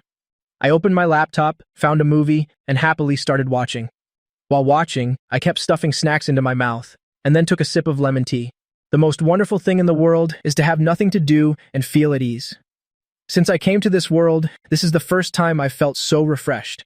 The movie was gradually reaching its climax. I stared intently at the screen, completely immersed in the world of the film. Just as the door in the movie suddenly opened, an out-of-place sound of a door opening was heard. I kept staring at the screen, pouting in disgust. The post-production staff deserves to have their lunchbox confiscated. This door-opening sound is so out of sync. "Didn't you eat lunch?" Suddenly, a familiar voice came from the door. It made me jump, and the potato chip in my hand fell to the floor. As soon as I looked up, I saw Shen Yuqiu's frowning face. "Didn't you say you'd be back late?" I looked at Shen Yuqiu's blushing face, and only then did I realize I wasn't wearing pajamas. I scrambled up from the sofa and dashed straight into the bathroom. In my heart, I was beating my chest and stomping my feet. Why did I let myself go like that? Now look what happened. Appearing like that in front of the big boss is truly embarrassing enough to lose face all the way to my grandma's house. Then thinking back to the big boss's expression just now, I just wanted to bang my head against a pot. After I anxiously finished getting dressed and came out, who would have thought Shin Yu-chu would sit right down next to me? I talked to those girls today. From now on, they won't have that kind of attitude towards you anymore. Their past misunderstandings about you have now been cleared up. If they come over again in the future, you don't have to deliberately hide outside anymore. I wave my hand. It's fine. Whether it's a misunderstanding or not doesn't matter. I don't mind. Besides, it's only right that they don't like me. I'm really not their type of person. As long as we don't interfere with each other in the future, it's fine. When they come to see you, if I'm not here, it's more convenient for you to talk. Besides, I really had something to do today. Shen Yuchi didn't expose me, nor did she try to force me. Alright, do you still want to continue writing your novel? Yes. Are you done watching your movie? There's still a little left. I'll watch the rest when I have time. If you don't want me to know, you can buy a pair of headphones. Shen Yuchi again said something that made me want to hit someone. I quietly retracted, the hand that was about to grab the cup. Why should I have to mind? Shen Yuchi didn't answer my question. Instead, she helped me pick up the cup and handed it to me. If you want to write a good novel, just watching movies won't do. You have to analyze them. I'm not afraid of being disturbed. Actually, you can watch as you please. I know. I took the cup. Shen Yuchu got up and went to the bedroom to drink some water. Then she put the cup back in its place. How can you make money just by typing? Speaking of which, it seems I still don't know what the big boss is busy with. And I don't dare to ask. What if the bankruptcy issue isn't settled yet? Wouldn't I just be rubbing salt in her wounds? A few days later, Shen Yuchu was still busy leaving early and coming home late every day. The daily life of the two completely turned into eating a meal together in the morning and evening and then being busy with their own things during the day. That day, Shen Yuchu came home in the afternoon. At that time, I was typing and didn't look up when I heard the door open. I habitually said, "You're back." Then I heard a familiar voice. "Why are you here? You two still haven't divorced?" The voice was a standard child's voice. The surprise and disgust in her words were completely undisguised. In my mind, I instinctively pictured a super cute little girl. It was the daughter of Shen Yuchu's cousin. Shen Yuchu's cousin and his wife passed away in an accident. Because they had the best relationship with Shen Yuchu when they were alive, Shen Yuchu adopted the child afterwards. Her name is Shen Si, 8 years old this year, and looked down on the cannon fodder in every way. It's not that she had a grudge against the cannon fodder, but rather because cannon fodder had never been very fond of children. Since she appeared in his life, he had never given her a smiling face. That would have been fine. Once she was on vacation at home and nearly starved, and it happened that the chef was sick and not there. The little girl asked for food, but the cannon fodder was busy going out to have fun, and without paying attention, he ordered her a dish that was completely inedible, an extremely spicy dish, which made her sick for several days after eating it. Because of this, Shinichi cut a lot of the cannon fodder's expenses. From then on, the two of them found each other even more irritating, until I transmigrated here. As for me, I quite like children, but she probably doesn't like me. That last sentence made her attitude very clear. Shen Yuchu corrected Shen Si. We are not getting a divorce, so it's very normal for him to be here. Not only that, he will also be living with Auntie in the future. He's in charge of your meals. What? Auntie, you're not kidding, are you? The little girl was stunned. Before, when she showed her dislike for me in front of Shen Yuchu never objected. As long as it wasn't too much, she wouldn't care. Why is it different this time? Could what they said be true? Did Auntie really go bankrupt and have no money left? Is that why you have to put up with this man? What nonsense is this child talking about? I was very curious about what Shen Yuchu would say. Shen Yuchu calmly tapped the little girl on the forehead. Even children have to watch what they say. Don't think you can speak recklessly just because you're a child. Auntie did indeed go bankrupt and has no money, so you have no choice. Shensi's jaw dropped and her eyes widened. She was stunned for 3 seconds. Then she shook her head vigorously. No way, my dad once said Auntie is the most capable person. How could the most capable person go bankrupt? Besides, Auntie's business is super duper big. How could it all be gone in an instant? Oh my gosh, I'm not even grown up yet. How am I supposed to earn money to support the family? Her childish face made a pained expression that didn't match her age. I'm still a baby, yet I already have to bear the responsibility of supporting the family. But what can I do? I'm only in the 3rd grade. How about you let me be a child model, Auntie? After all, I've already learned how to walk on a catwalk. And I'm cute, too. Someone will definitely be willing to hire me. That's impossible, because you don't have any background. Shen Yuchu heartlessly poured cold water on the little girl's idea. Shen Si slipped on a pair of shoes Shen Yuchu rarely wears and shuffled towards the bathroom, turning back to tell Shen Yuchu as she walked, You're lying, Auntie. You definitely know a lot of people. You've helped so many people before. Tell them to come help you. Then you must remember these words. It's easy to add flowers to brocade, but difficult to send charcoal in snowy weather. When helping others, don't expect them to help you back in the future. It's good enough if they don't kick you when you're down. Shen Yuchu followed her into the bathroom. Her voice came from inside the bathroom. Then what should we do? Are we going to have to live here from now on, unable to eat delicious food, unable to wear beautiful clothes anymore? My friends at school told me, I'm afraid I'll have to change schools soon. Is that true? Yes. During the holidays, you'll have to stay here with Auntie. I'm afraid we won't have the food and clothes we used to have. As for changing schools, do you want to change schools? The child's voice disappeared for a few seconds. Then she affirmed, yes. My classmates are all secretly laughing at me. They think I don't know. I've heard everything. But I won't change schools. The tuition paid for you still has 1 semester left. Shen Yuchu led the little girl out and sat down on the living room sofa. I, who had been pretending to type, could no longer act like I didn't see them, so I quietly took out some tangerines and placed them on the table in front of her, and Shen Yuchu. There were no other fruits in the house, so this would have to do. Shen Sai ignored me and just stubbornly said to Shen Yuchu, but they're all saying I'm very annoying. When you yourself lack strength, it's very normal to be talked about or even laughed at by others.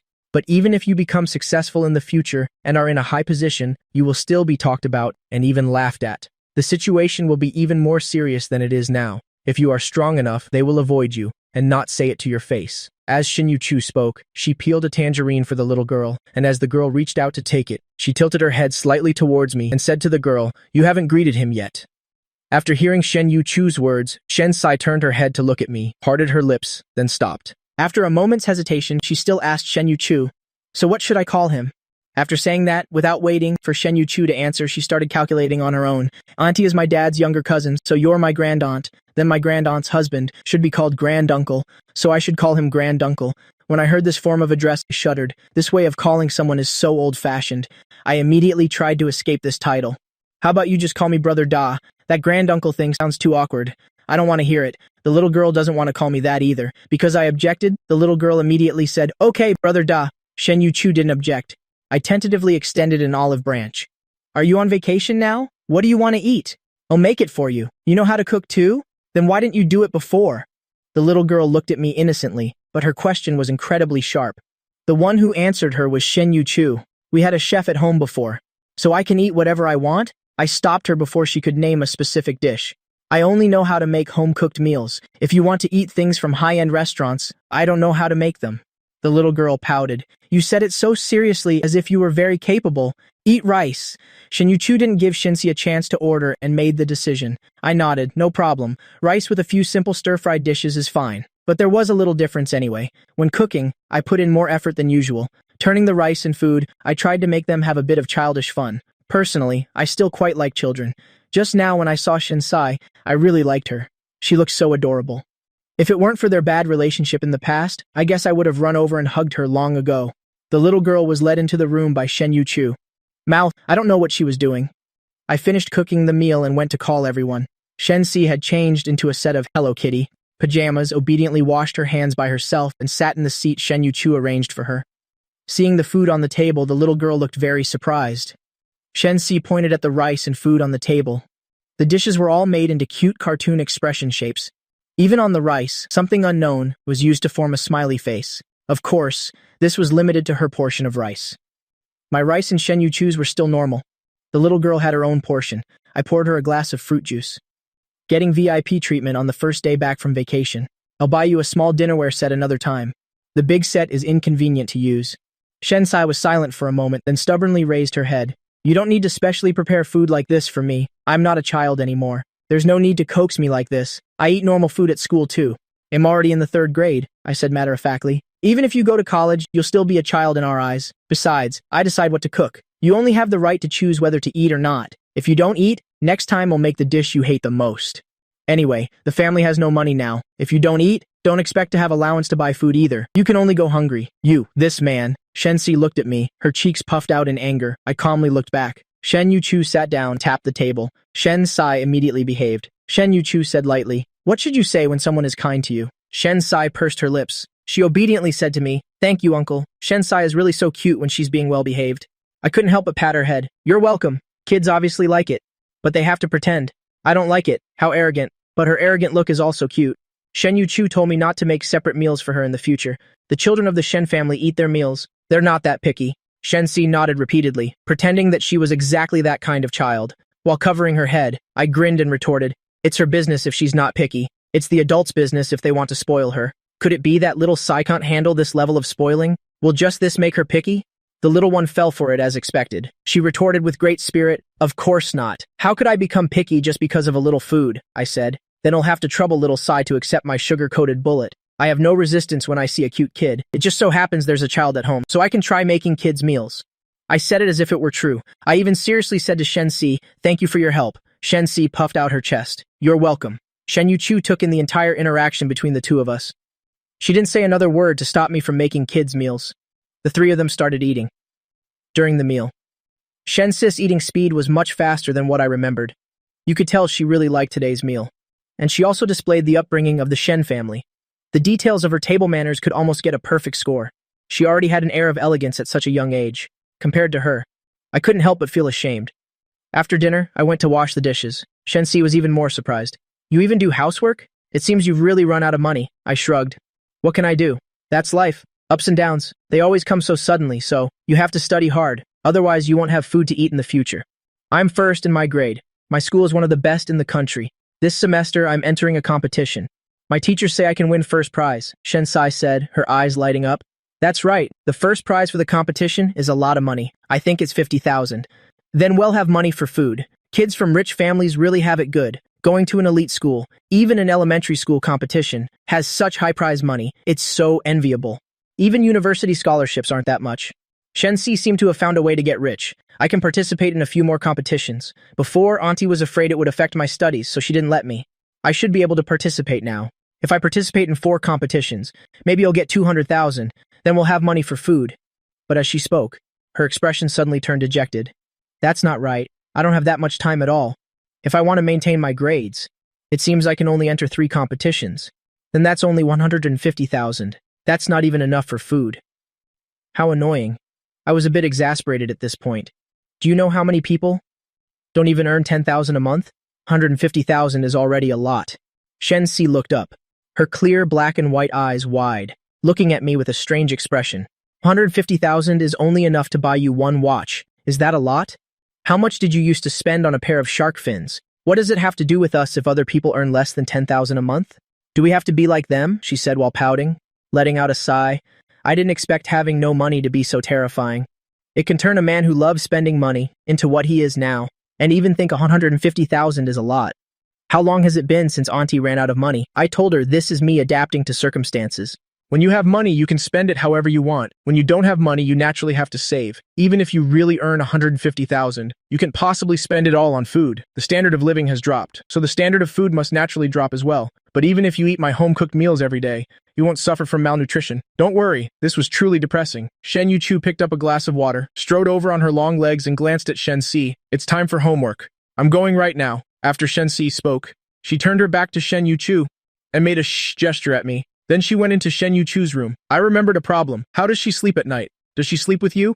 Does the big boss know how to take care of children? Shen Yuchu took a sip of water. "I'll see about it later. Rent another apartment." She had originally arranged for Shen Sai to attend a holiday activity. Unexpectedly, the child didn't want to go, so she had to come back. I considered it. "About what you said before, about buying a house. How is that coming along? I've sold some more watches and clothes these past few days. The down payment is definitely not a problem. I was afraid the big boss would worry about not having enough money and be picky about a 1-bedroom place. If little C is staying for the holidays, then let's buy a 3-bedroom apartment. I already have my author's payment. I can make the loan payments. You don't need to worry about money." Shen Yuchu looked at her hands. The two had nothing to say. Each went to do their own thing. With a child in the house, it immediately felt full of life, especially Shen Si. She wasn't a shy child. During the day, Shen Yuchu had to go to work. Only Shen Sai and I were at home. At first, we could still do our own things. Then it got really boring. Shen Sai would occasionally run out to stretch and would strike up a conversation with me. She's a child after all, though she is sensible. She still can't hold back her personality. After discovering I had really become a different person and was treating her well, Shen Sai was no longer as cold to me as she was at the beginning. While eating the apple I peeled for her, Shen Sai finally couldn't help but ask this question. "Why don't you divorce my aunt? My aunt has really run out of money, although I also find it quite strange. But out of money is out of money. If you continue to stay with her, she won't be like before, giving you so much money to spend anymore." I replied, "You said it yourself. She used to give me a lot of money to spend, so now shouldn't I go through these hard times with her? If I also leave at this time, wouldn't I become a terrible man? Do you hope I leave your aunt and let her take care of you alone? Then you'll have to be by yourself. You won't even have anyone to cook for you." Shen Sai pretended to sigh. "That's not the point. I won't starve to death, although I don't know what on earth happened to you. But looking at you now, you're not that bad. I used to hate you. I felt that you knew nothing besides shopping. My aunt married you. It was like marrying an automatic credit card machine. But back then, my aunt had a lot of money. She wasn't short on that little bit of money. It's just a pity. She could have married a better husband, I always thought. The man my aunt would marry would be someone who arrives on a five-colored cloud. Understand? Luckily, it seems you're not that bad now. When my parents were alive, they told me, you can't judge a person just by their appearance. You have to look at their character and inner self. Although your talents aren't good enough, you don't run away when things get tough. Your character is passable. I couldn't help but pat her head. You're a little imp, but you think about quite a lot. This isn't something you should be worrying about. What you need to do is just to happily study and play every day. Shen Sai gave me a disdainful look. I don't need to worry about my studies at all. I already told you I'm always first. Don't take someone like me and compare me with the other kids you've seen. I'm a member of the high IQ club. I pulled back the tangerine I was about to give her, peeled a segment and put it in my mouth, watching Shen Sai chew. Then have I told you that I also graduated from a prestigious university? Shen Si clearly didn't believe it. I said, it was a prestigious university, a key national university graduate, the reason I married your aunt, and even became someone who only knew how to shop. There was a reason for it. I've thought it through now, and have returned to normal. Understand? I offered the tangerine to Shen Si again. Just as Shen Sai was about to take it, I pulled my hand back again, making Shen Si grab at empty air. Shen Si got angry. Are you going to give it to me or not? Like a little Labrador with its fur bristled. I smiled, pursing my lips. This time, I finally really gave it to her. How about wontons for lunch? Shen Si immediately stuffed the whole tangerine into her mouth and said indistinctly, I'm a little hungry anyway. Make a lot, make sure to. Feed this little princess until she's full. I saved the document and stood up, ready to go cook. Shen Si watched me go into the kitchen. Her eyes held something that even she herself wasn't aware of. It's called attachment. Ever since her parents passed away, she had never lived a life so full of the warmth of daily life like this. Before, in Shen Yuchu's villa. Although she didn't have to worry about food and drink, and Shen Yuchu treated her well, it didn't feel like living. Her heart was never truly at peace. Now, I care for her every day. My attitude is very natural when she talks to me. It's like talking to her own family. She can say anything. She once again felt like she had a family. She seemed to understand now why her aunt was no longer as cold to me as before. Shen Yuchu could also feel it. Shen Si was becoming more and more at ease with me. In the evening, when she asked how things were at home, Shen Si would often show that she was having a very happy time that day at dinner.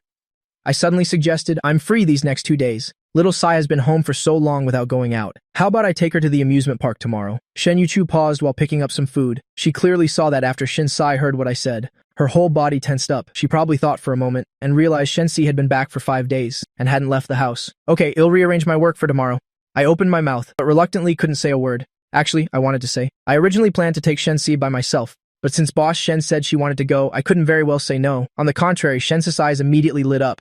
The smile in her eyes was radiant. She gave me a brilliant smile. Thank you, Brother Da. After saying that, she turned to Shen Yuchu and said, thank you too, Auntie. Auntie, if you don't have time, it's okay for me and Brother Da to go. Shen Yuchu said, tomorrow is the weekend. The weekend means it will be very crowded. I forgot that amusement parks are very crowded on weekends.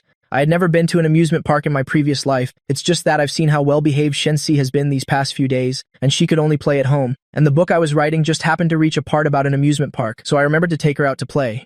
Thinking about how Shen Si's parents died when she was 6, Shen Yuchu probably wouldn't think to take her to such a place. The next day, Shen Si woke up very early. After waking up, she tilted her head to look outside. The gray curtains reflected a faint glow. The sky wasn't fully bright yet. She tilted her head again to look at her small personal alarm clock in the room. It wasn't even 6 o'clock. Shen Yuchu was used to waking up at 6. And then she would wake her up. She lay still, not daring to move too much, afraid that Shen Yuchu would wake Shen Sai. She felt that here. Compared to the previous villa. Occupying a large bedroom by herself, this was much better. Here, it was the first time she had been so close to Shen Yuchu. She was close to Shen Yuchu, but not to the point where there was no distance at all. After coming here, living this current life, sometimes gave her the illusion that she was still living with her parents. But she liked this illusion. You're awake? Shen Yuchu's voice sounded by her ear. Shen Si shuddered. She turned her head to see Shen Yuchu sitting up holding the blanket, turning her head to look at her, although her face was expressionless.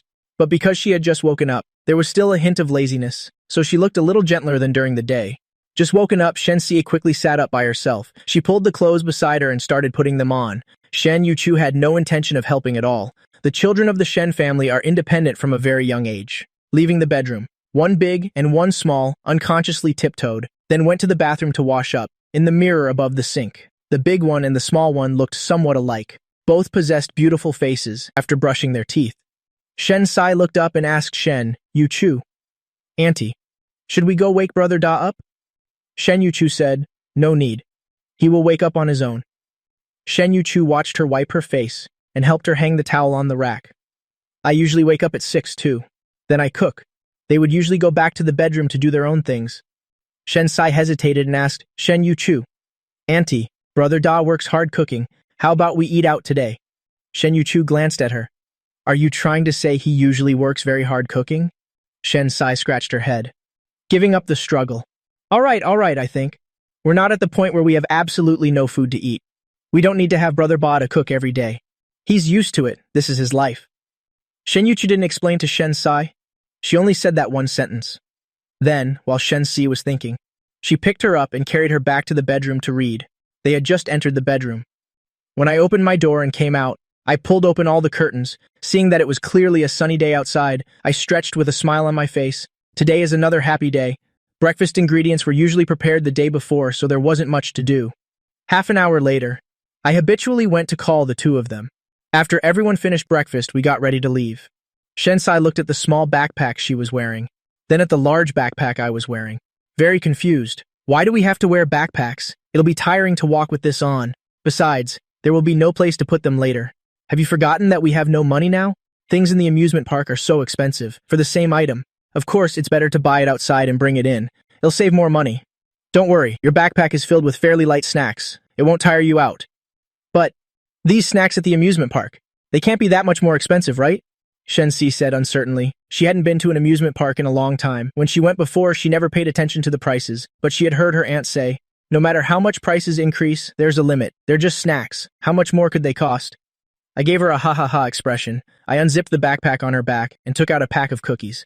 I bought this pack of cookies at the supermarket for 10 yuan. Later, you can go into the amusement park and see how much they sell it for. You'll see then. Although Shen Si complained, she still obediently bent over to let me stuff the snacks into her backpack. Only then did the three of them officially set off. Shen Yu-chu drove everyone there. The three of them quickly arrived at the main gate. Because I had already booked the tickets online, we just needed to print the tickets there. Compared to the people in the long queue at the ticket counter, we had it much easier. Inside the gate, it was packed with people, extremely lively. Shen Yu-chu and I are both the type of people who, even in a crowd, can still attract attention. Entering now, unsurprisingly, we once again attracted the attention of many people around us. Some people even wanted to come and talk to us, but when they saw the child we were holding hands with, they stopped in their tracks. I heard people nearby whispering, "Look at that young couple with their child over there. They're so good looking." At first glance, I thought they were some celebrities. It's a pity they're both taken. Otherwise, I could have gone up to get to know them. I just want to say, have all the handsome guys in the world gone for the beautiful girls? So a woman who's not as pretty as me can't find a handsome guy. It's so heartbreaking. You guys are still thinking about these things. I just want to say, the little princess they have with them is really so cute. And she looks so well-mannered. I hope I can have a daughter like that in the future. Please, wake up. Neither you nor your husband are that good-looking. How can you expect your child to be good-looking? I really wanted to laugh hearing their discussion. It's a pity Shen Si isn't my daughter. Otherwise, I could have laughed myself awake. Shen Si shook my hand. "Brother Da, what should we ride first?" "That depends on what you want to play. I think the roller coaster and the bumper cars are not bad. Are you interested?" I myself have never been to an amusement park. The rides I know are only a few. Shen Sai hesitated for a moment, looking at the roller coaster tracks in the distance. She made up her mind. "Then let's go on the roller coaster." The roller coaster first, then the bumper cars. There were quite a few people at the roller coaster.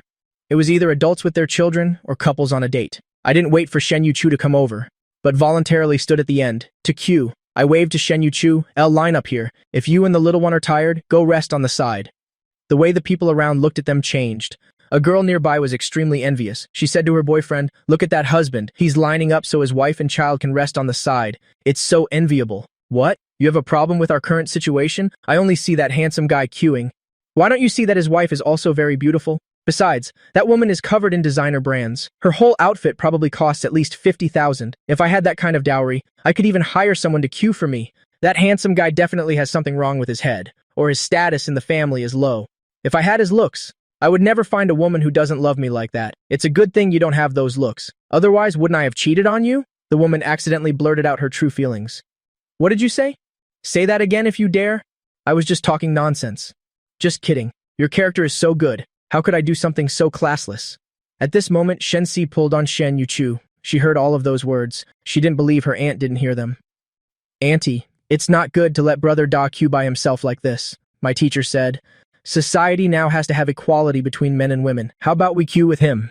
As a wife, you also have to love your husband. What an adorable little princess." To be able to say such lovely words, your teachers must have taught you very well, though they say beauty is justice. But that handsome guy's looks are also top-notch. Why make the handsome guy line up? That's not very reasonable, is it? Let me tell you, what's the use of a handsome man, even if he has both looks and money? It's useless if he doesn't love you. It's as if no one can earn money these days and can't live a good life. Even if you're not fabulously wealthy and can't strive for greatness, you can still achieve a comfortable and peaceful life. Could that handsome guy have fallen for this girl's charm?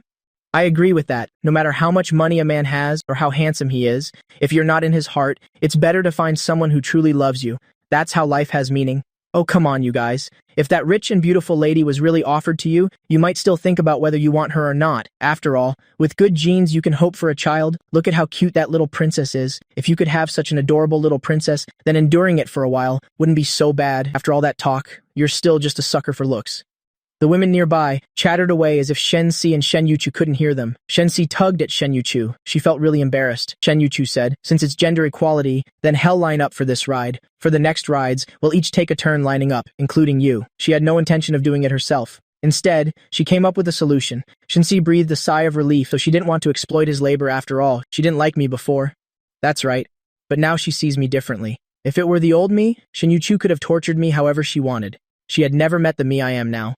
If Shen Yuchu tortured me, she would feel heartache. How good the current me is, she likes it very much. Then I'll go line up for the next ride. The women nearby heard their conversation and immediately changed their tune.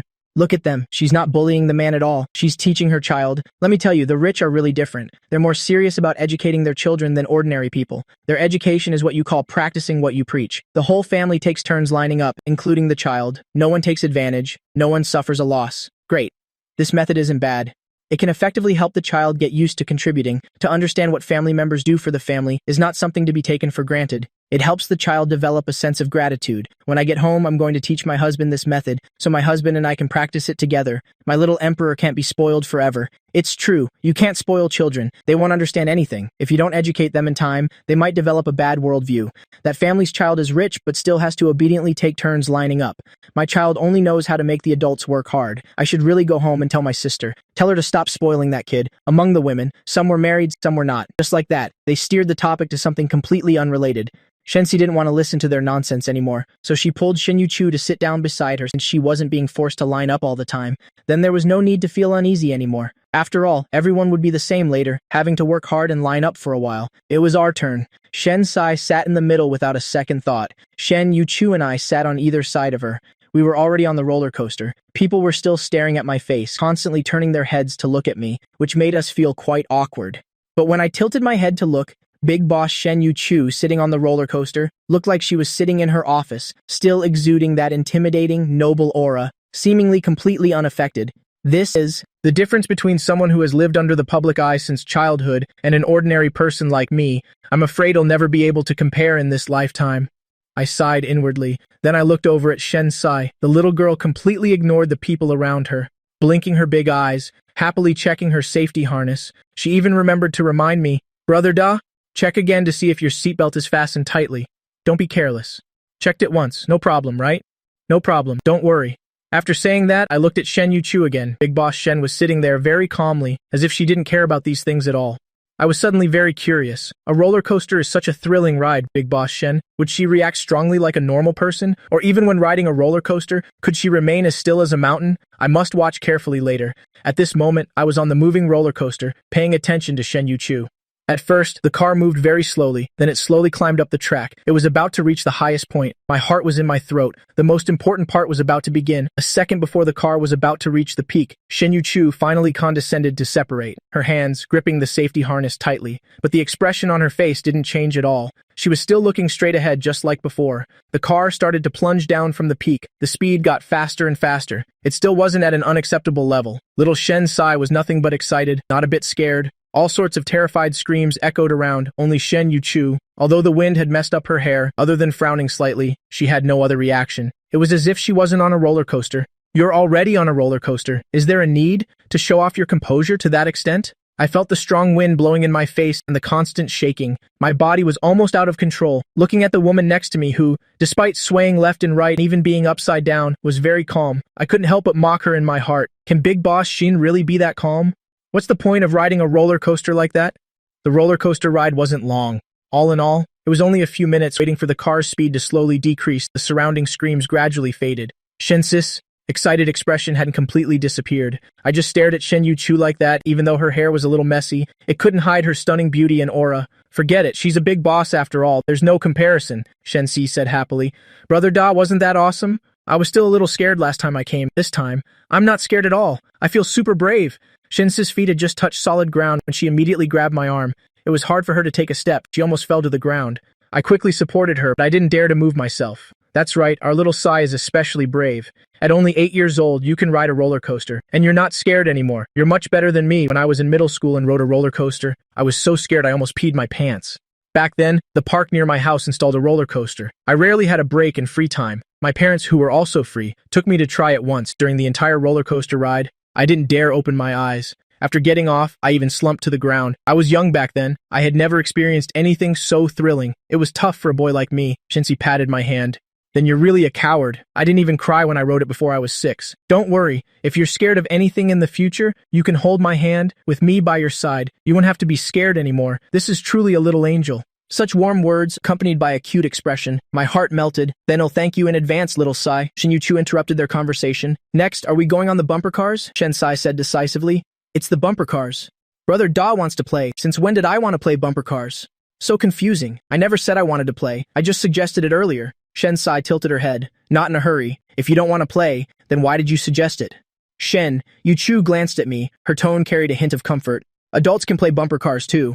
It's not that you really don't want to play bumper cars. The reason you suggested this is because you couldn't think of anything else at the moment. Any other rides? I've never been to an amusement park before. Before I could even explain, Shin Yuchu had already taken Shensi's other hand and started walking forward. Shensi followed her steps, pulling me forward. These two absolutely didn't believe I didn't want to play bumper cars. They didn't give me any chance to explain. To be honest, if I seriously explained right now that I didn't want to play bumper cars, these two, would they think I was just trying to save face?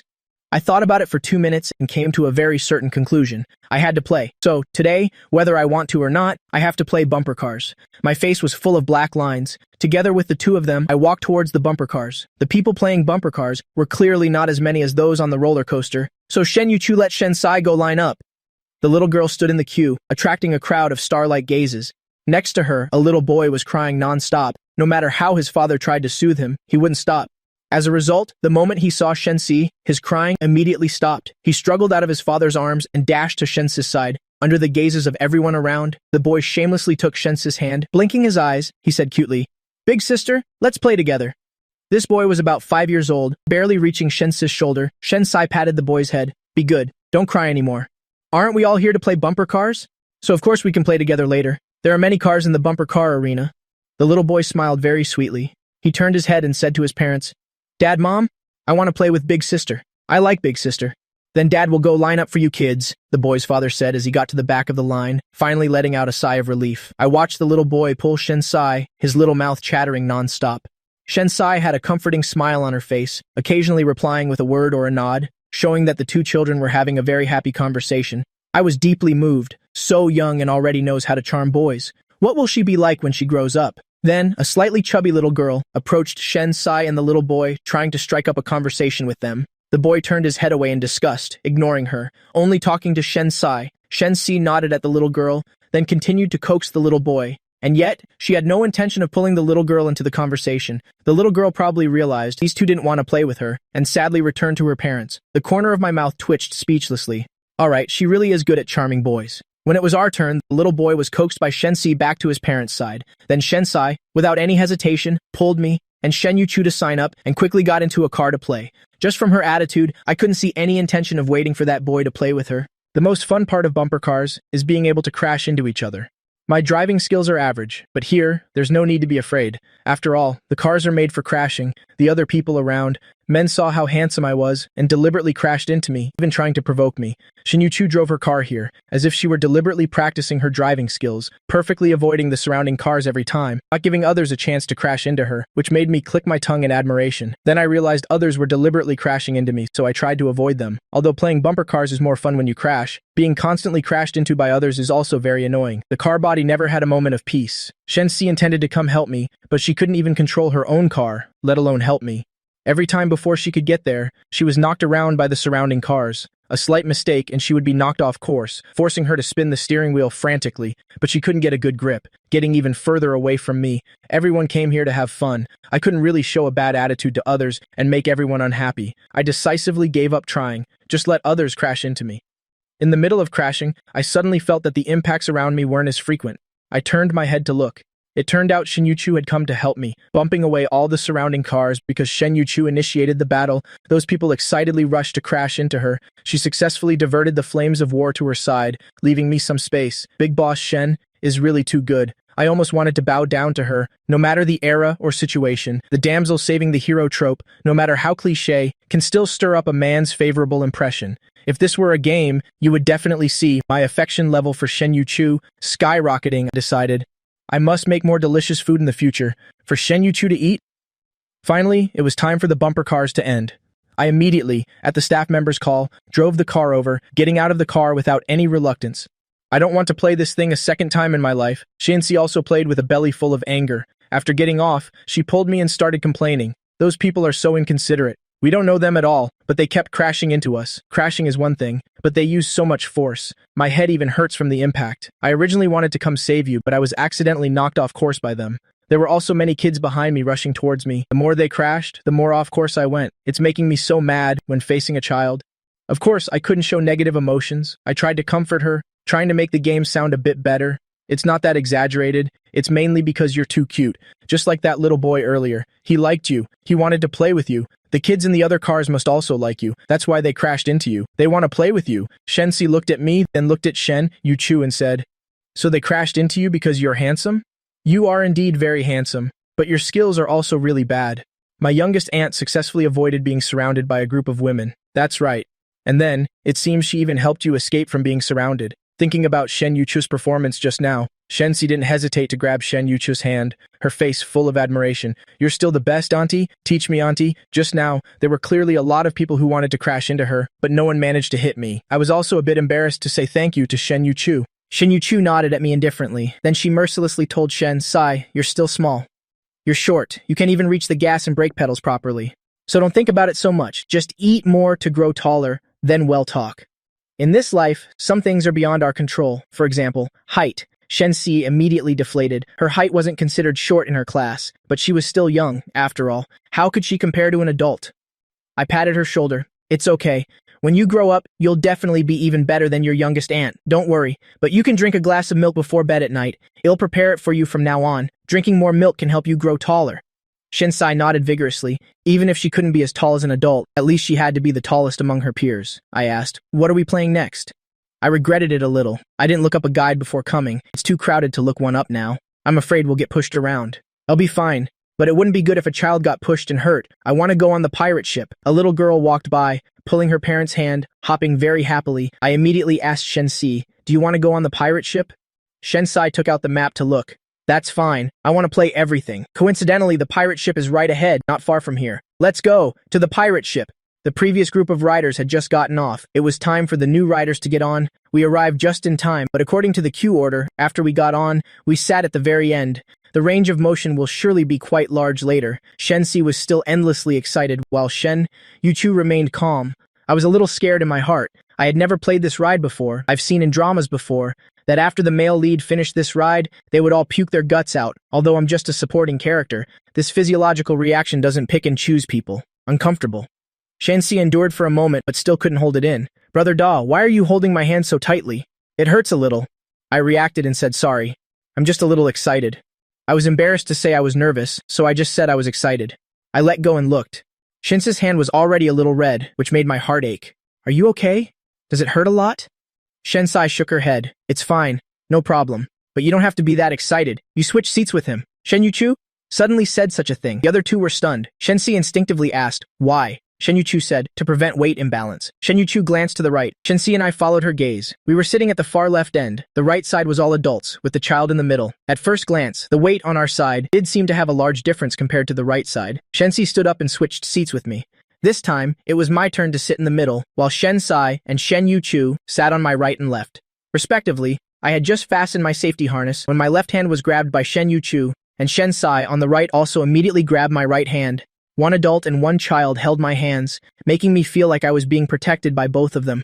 I immediately understood why so many men want to have a daughter. The feeling of having this little warm-hearted daughter is truly so touching.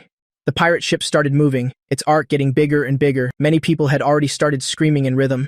As for me, I breathed a sigh of relief. Fortunately, it was much better than I had imagined, although it was a bit stimulating, but it wasn't that scary. I'm sure I want puke. Told you so. A supporting role like me doesn't get the treatment of a male lead. This body wasn't born to be delicate. The pirate ship swayed for a while. The amplitude gradually decreased. I felt Shin Yuku's hand holding mine loosen a little. When the pirate ship finally stopped, both hands on either side let go. Shensai even praised me. Brother Dat, you're so calm. You didn't puke at all. You're more amazing than I thought. I was just a little nervous at first. I wasn't really scared. I can't say that, so I had to say, that's right. After all, I'm an adult. You're also more amazing than I thought. Very cool.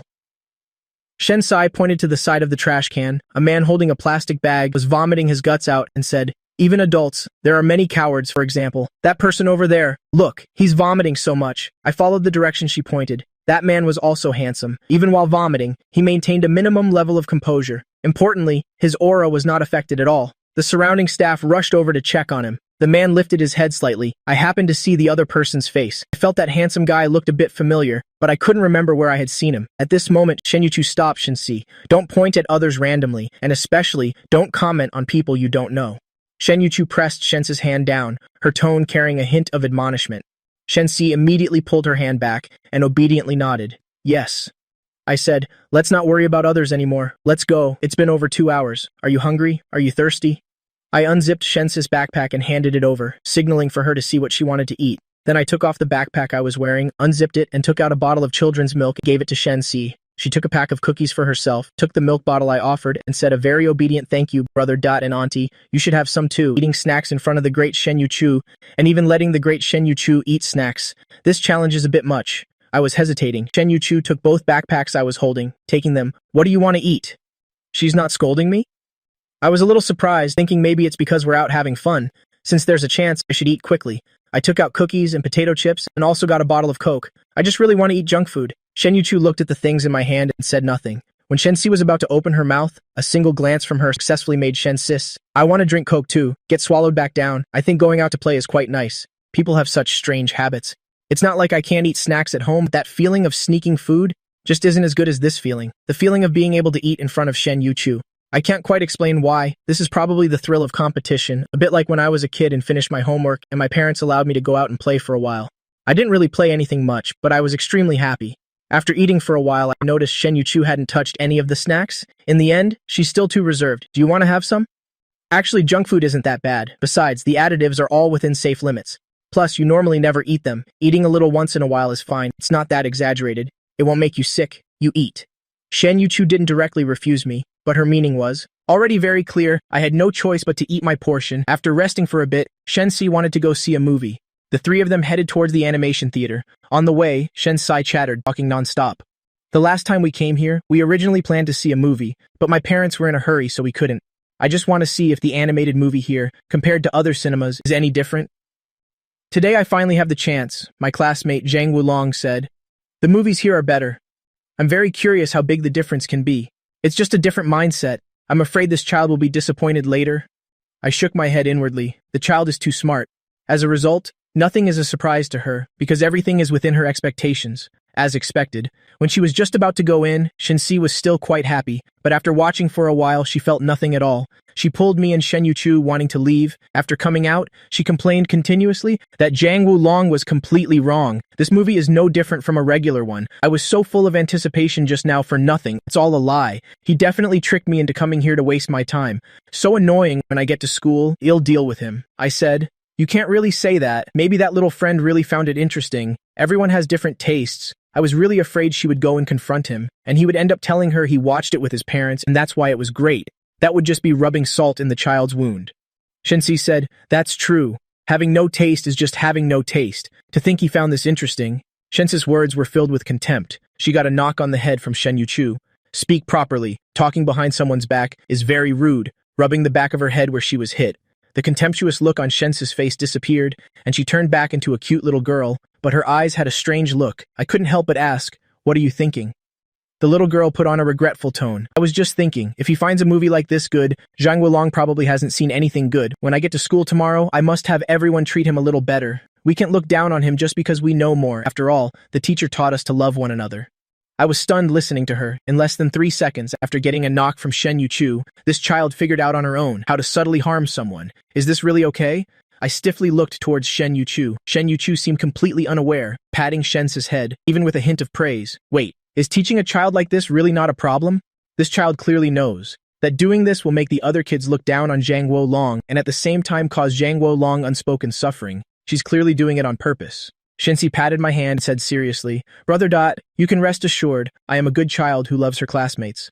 I'd have to be a fool to believe her. Shensi then asked Shen, "Yuchu, Auntie, are we leaving yet? This place of theirs isn't fun at all."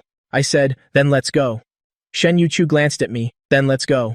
I just looked at the clock. It's already past 11, almost 12 o'clock. Do we want to go get something to eat? Although I'm not very hungry, it's time to eat. We can't just rely on snacks to fill our stomachs.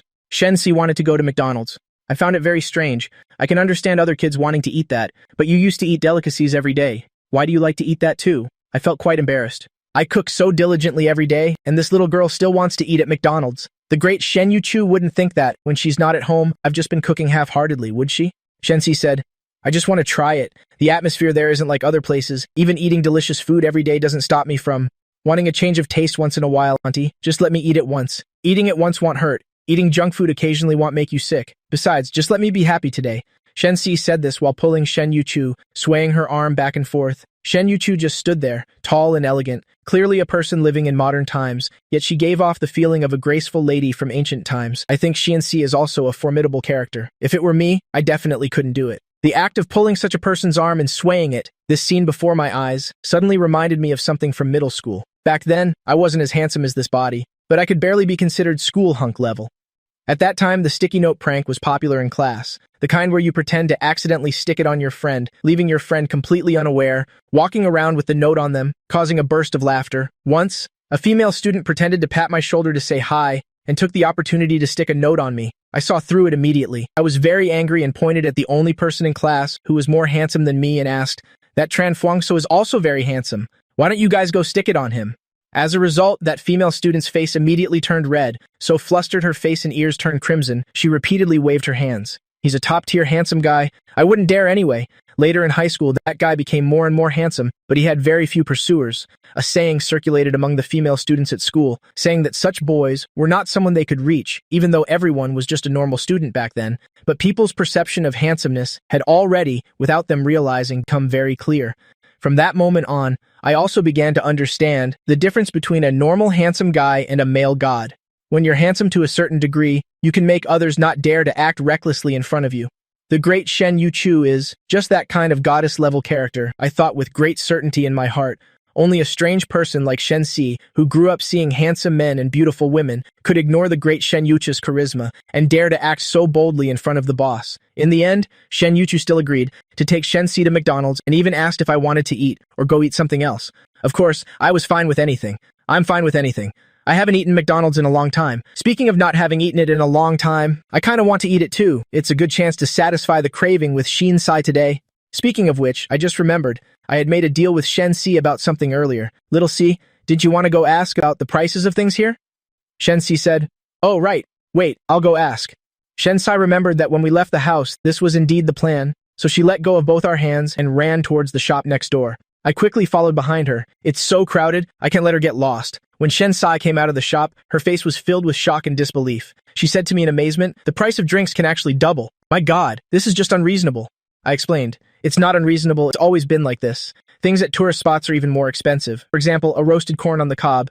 We normally eat for only 4 yuan, but at a tourist spot, it can be sold for 10 yuan. Why? Because it's a one-time business, tourists leave and won't come back a second time, and the people who usually buy food are mostly those who didn't bring any with them. At that time, they're hungry, so they don't care about the price anymore. It's not like they can't afford it, so they just buy it and eat. Shen Yuchu added from the side. There's also the cost. I then continued to explain. Oh, right, there's also the cost issue your aunt mentioned. A corn on the cob isn't expensive. Even a roasted one doesn't cost much. But to bring the corn inside, you have to pay an extra fee to the park management. This cost is definitely passed on to the tourists, so the price is higher. Shensi rubbed her chin. So the things here are expensive for the same reason. Then the person who earns the most money must be the owner of the tourist park. After all, he just needs to build the park, then find a few managers, and he can earn a lot of money. If you add the tourists' entrance fees, then the money is even more. As expected of someone from the Shen family, born into business since childhood, this reaction speed is truly impressive. I remember when I was Shensis' age, I was probably still peeing and mixing mud to play. The three of them walked towards McDonald's. Shen Yuchu casually started teaching her niece. Then you also have to think about how to get the government to agree to give you a piece of land, and how to earn enough money to build the tourist park, and then even how to recruit suitable management staff, and how to handle maintenance. You have to think about all these things clearly. Shensai scratched her head. It's a bit complicated, but it's okay. I'm still young. When I'm a bit older, he'll definitely understand. He'll figure it out then. How could it be that easy? I shook my head inwardly. The great Shen Yuchu was just saying that casually, to let Shensi understand that things aren't that simple when it's time to actually do it. Who knows how troublesome it will be? Even a powerful character like the great Shen Yuchu failed. Could it be that the great Shen Yuchu doesn't understand those principles? You can see that many times. Knowing the principle of something doesn't necessarily mean you can do it well because there are too many external factors. Many times, it's not something one can decide. For example, the main character's luck, something beyond comprehension, after eating. In the afternoon, we played a few more common games with Shensai, and everyone was preparing to go home. As we were happily heading back, I suddenly heard someone calling Shensai. Shensai, I'm here, don't walk so fast. Glanced at me and looked towards the source of the sound. I saw a couple dressed like elites leading a chubby little boy walking towards us. The boy was already chubby. His parents had a hard time pulling him, but he was still struggling, afraid that Shensi would leave, making me feel tired just watching on behalf of his parents.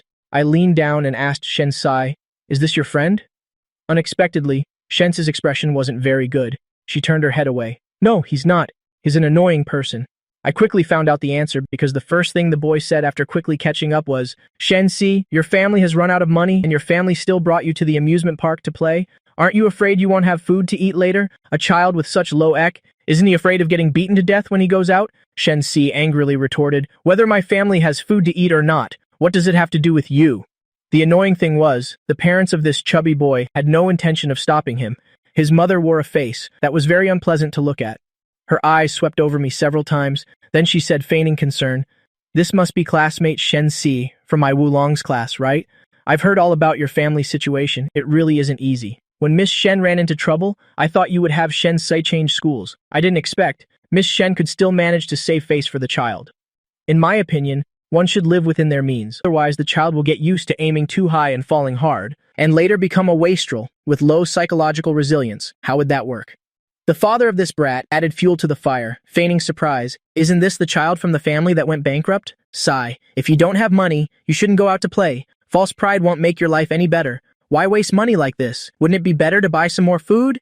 My wife is right. If you need to change schools, you should change schools. Otherwise, the child will see classmates wearing gold and silver every day and later develop a psychological imbalance. What if they go out and harm society?" My anger flared up instantly. I stepped forward with a smile that wasn't a smile, slightly shielding Shensi. "Isn't this the person little Sai mentioned, whose family doesn't have much money, but likes to act rich all day? Classmate Wulong?" "Sai, if your family doesn't have enough money, don't show off.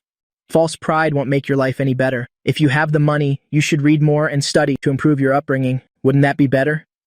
My wife usually teaches little Sai that when she goes out, she must love her classmates and not casually gossip about others' affairs. Otherwise, people will say she has no breeding and be envied or hated by others. What if she gets stabbed in the back? The man's expression opposite me changed instantly. He was pulled by his wife and didn't say the next words. His wife, facing me, acted amicably. This gentleman must be classmate Shen's family, right? I feel sorry for you. Clearly facing a family crisis, yet you still persist and haven't left. Men like you are rare these days. But to be honest, a man should still treat himself a little better. You can't knowingly jump into a pit. I mean, with your looks, what kind of woman couldn't you find? At this point, I hadn't even said anything. The brat's father pulled the woman, his eyes filled with disgust and hatred for me. "Hey, what do you mean by saying those things to him?" The woman's face showed extreme disgust. She snatched her arm from the man's hand. "I was just kindly reminding that handsome guy not to hang himself on a crooked tree. Why are you so worked up?" I didn't even say anything. The man looked at his wife. "You think I don't know what you're plotting?" Let me tell you, you better get rid of those improper thoughts and keep them to yourself. If I find out you have any wicked ideas again, I will go to my parents and have a little chat. Let them judge for me." The meaning behind his words could be understood by anyone with a brain. What's more outrageous is, he even turned his head to look at me and said to the woman with hidden meaning, "Some gentlemen look handsome on the outside, but they are all vampires. First they'll seduce your soul, then they'll eat your flesh, drink your blood. They seduce you for your money. Only I am truly sincere with you. Do you understand at all? In 2 lifetimes, this is still the first time I've been called a vampire, although the other party didn't point his finger at my nose and say it.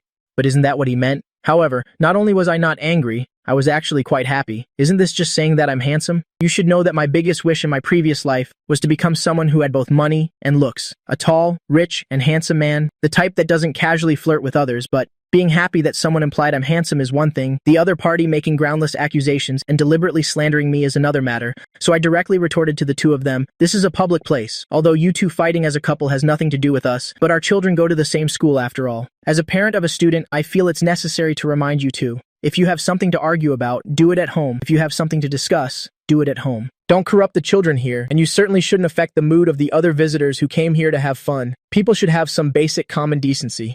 As soon as I finished speaking, I felt Shinsai tugging at the hem of my shirt. I lowered my head slightly and asked in a low voice, "What is it?"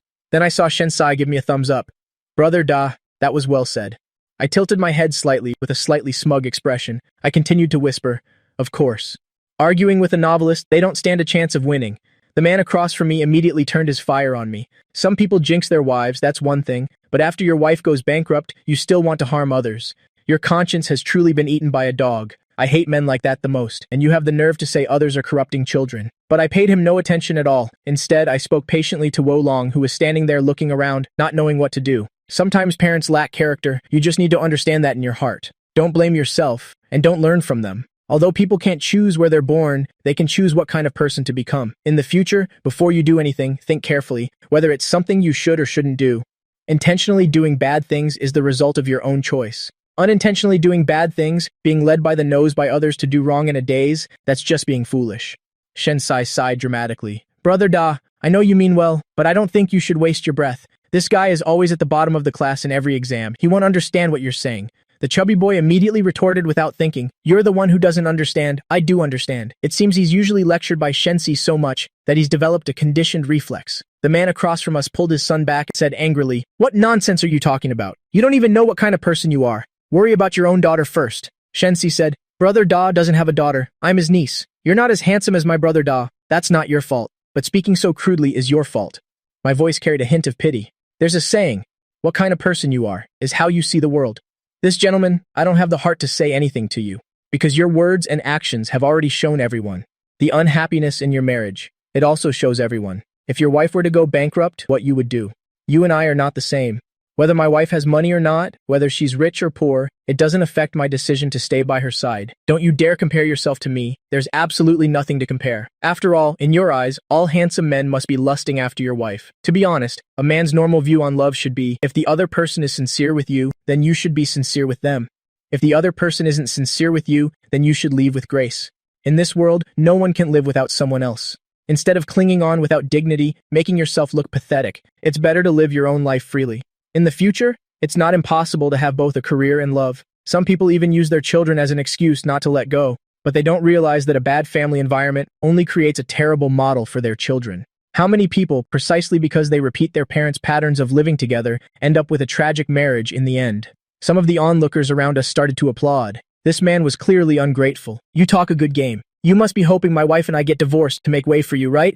Let me tell you, keep dreaming. Even if I die, I'll still be her husband. No matter where the other man comes from, he won't be able to replace me." I was speechless. I was just kindly giving the guy some advice. How did it turn into this? Being called a gold digger at first was one thing, but now it's as if I've stolen his wife and become the other man. It's truly incomprehensible. A man who lives every day having to guard against other men, like they're thieves? What's the point of living like that? For a woman who doesn't even love you, is it necessary to turn yourself into this kind of person? Just as I was about to counterattack, I suddenly felt Shinsai take a step forward. A hand was placed on my shoulder. I turned my head to look. Shen Yuchu's face was just inches away. "Thank you for your support.